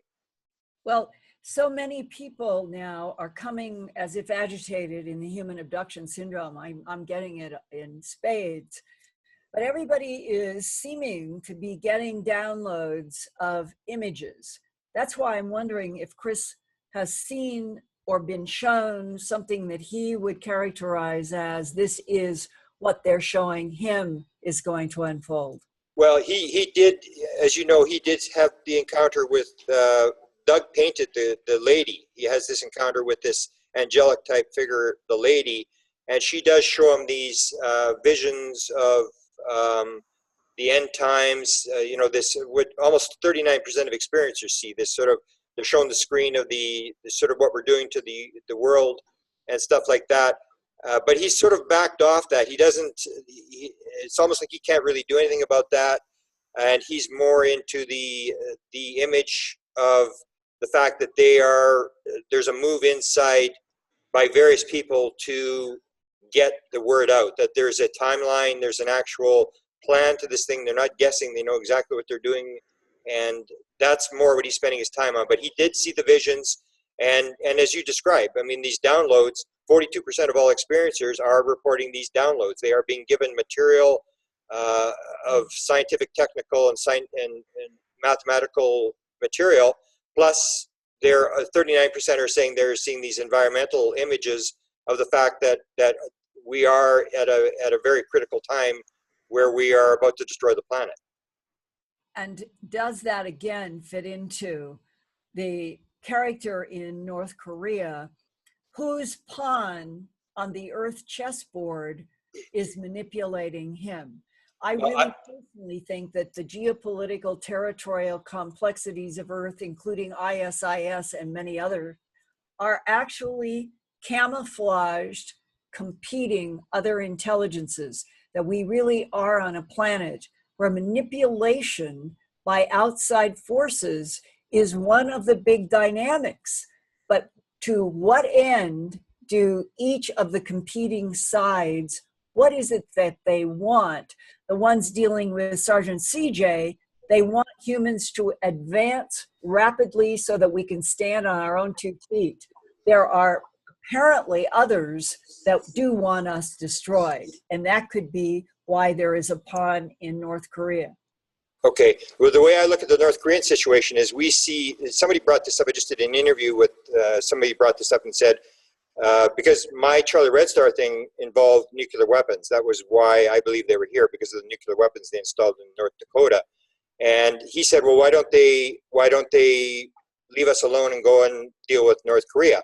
So if we see North Korea, who have not killed anybody yet with their nuclear weapons, and then you take a look at the Americans who have killed 120,000 people with 2 nuclear weapons, how much more of a threat are we? And some of the things that I've looked at, for example, you may not know that the Americans actually had on the drawing board a 10,000 megaton nuclear weapon, which would, as they described it, take out the entire East Coast, or it would entirely light California on fire. So the question is, they pulled this off. There's this Teller and the guy who ran DARPA drew this bomb up. They were going to build this. So the question is, what do we have in terms of bombs and nuclear weapons that we don't even know about? We know about the simple stuff. What is there that they may be afraid of us as much as the North Koreans, and that the whole world is totally messed up, and that maybe that is part of the reason why there's this interaction and these experiencers getting these messages to say the time is running short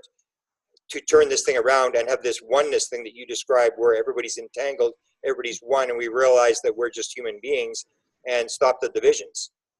And the insanity that you just described, for any humans anywhere on the planet to make any kind of device that could take out the entire state of California or the entire East Coast or beyond, that is insanity, because there is no winner. there is no game. Something like that set off in the Northern Hemisphere, the radioactivity will make all of us sick and many people will die. This is a game of insanity if it were played out.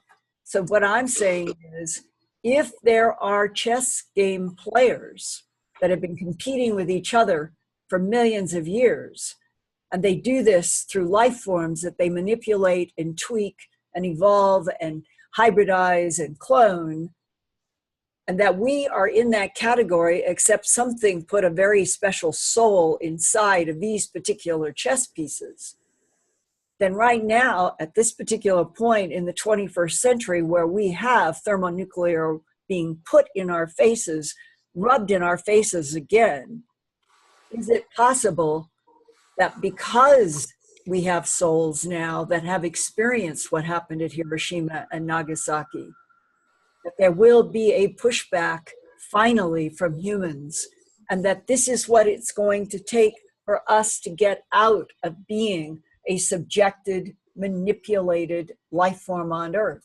We may be actually being pushed out now, finally, to stand on our own 2 feet, and it won't be easy. Okay, and I agree with you that you and I have sort of a mission that the best scenario is that everybody knows what's going on, Yes. so that the most people can make the decision rather than 5 people making the decision for the entire world. That's right. And hope to God that nobody has California state annihilation weapons. Hey, Linda? Linda? Yes. And Grant, have you given thought to the possibility, it's just a thought, I really don't know, that we already have an agreement with them as to how to play this game. So like big chess pieces, we're already on the back channel saying to Kim Jong-il, you do this, we'll make it look like this, we'll play it to the world this way, and we'll get everything set up in a certain way that we're looking for. Because in the meantime, and with all the superpowers, like in the meantime, Dennis Rodman, the basketball player, goes over there like, you know, having a good time sitting down with Kim Jong-il talking basketball. Come on, how is that happening? How is the most dangerous, supposedly this dangerous leader over there? I mean, Dennis Rodman should be the Secretary of Defense if that's the way it's going to work. He just goes over there and sits down and talks with this guy. Maybe it's all a big game, and I don't know, but it's absolutely true, Linda, what you said. This is, if on face, this is true. This is an absolute game of insanity. I mean, it shouldn't even be. It shouldn't even be a word used on the news for anybody to hear this kind of thing. So, but the world is interconnected. How could China exist? How could Russia exist without the United States? Without the United States buying all their material? We are an interconnected planet, aren't we? Haven't we set up a game where everything is kind of hinging on everything else? So I don't understand how this could happen. Well, there's a statement that was made by Dan Smith just in the last couple of days on the blog with Ron Pandolfi, and you may have seen it. Was he stated that Ron Pandolfi on a last cruise, which would probably be December, actually went to North Korea, and that the whole thing is a total scam. It's fake news type stuff, that Ron was actually in North Korea. And Grant, did you hear this? I don't know if you picked this up when on the last presentation that the princess and Ron made. And this is public knowledge because she said it straight out. She said, whenever I hear the top news story, I don't pay attention to it. The story is somewhere else. Yeah. So if North Korea is the top story and it's on, you know what, jump over to CNBC to the financial report, and they don't even care. The stock market's going wild. Everyone's doing great. It's almost like the news is separate from another reality, which is the money world. The money world doesn't see it. The money world isn't going, oh my God, do this with your money because this is ready to happen. They don't even care. And like I said, the princess happened to mention, I heard it. She said, whatever is the big news story, I don't pay attention. Wow. It's something else on the side of it that's going on. and then all of a sudden it's you know, it dissipates. So I don't know. I mean, it's a dangerous game to play in, but I mean, I think simply Fukushima being probably the biggest problem I've ever heard in my life that's unreported. That the gift that keeps on giving. If nuclear radiation and waste is harmful, and you have to believe it is, if it's harmful, how this truth of this thing that's constantly dumping radiation into the ocean every day, nonstop, since it happened, how is this not front and center on the news? And my guess is because you can't tell the truth about it. How can you tell the truth about Fukushima? And Doug, I have done so many reports on Fukushima and interviewed people who are trying to tell the truth. And one nuclear engineer from the East Coast went last year, and they took their own Geiger counters, and they were getting huge, huge spikes in the dust in parking lots in a school. And yeah, what their bottom line was, the Japanese government has now made it impossible for people to even utter the words radioactivity, that the government has put people in jail, including reporters who have been trying to tell the truth about radioactivity in the region around Fukushima. So you have another one of those World War II scenarios where a government decides, like 1984, this doesn't exist. And we will make it not exist by making laws where reporters can't report about it. They will go to jail. That has happened. People, citizens, will be discouraged from getting any kind of Geiger counters. And there were people that had been taking, just a few months ago, they have been trying to take portable Geiger counters into the supermarkets in that area, all the way out, actually going all the way across the island. And they were finding levels of radiation that you, I, and Grant, and everybody in that room would not want to eat. The government shut that down. People could not go into the stores with Geiger counters. So you're asking an excellent question. And my answer is, we're living on a planet where governments of political human beings will say this doesn't exist, and they will make laws that then make it illegal to even address the problem. And we have been living with that bass-ackwards, upside-down world since World War II. Okay, we'll have to leave it at that. Our audience needs to go. So I appreciate you coming on, Linda, and hopefully we can do it again. It's been, as I said, you were the top guest. We had the biggest crowd here, so I want to thank you very much for doing it, and thank you, Doug, for participating and for your painting. Excellent commentary. Thank you, Linda. Okay, thank you and good night. All right, good night. Talk to you soon. Okay. Bye.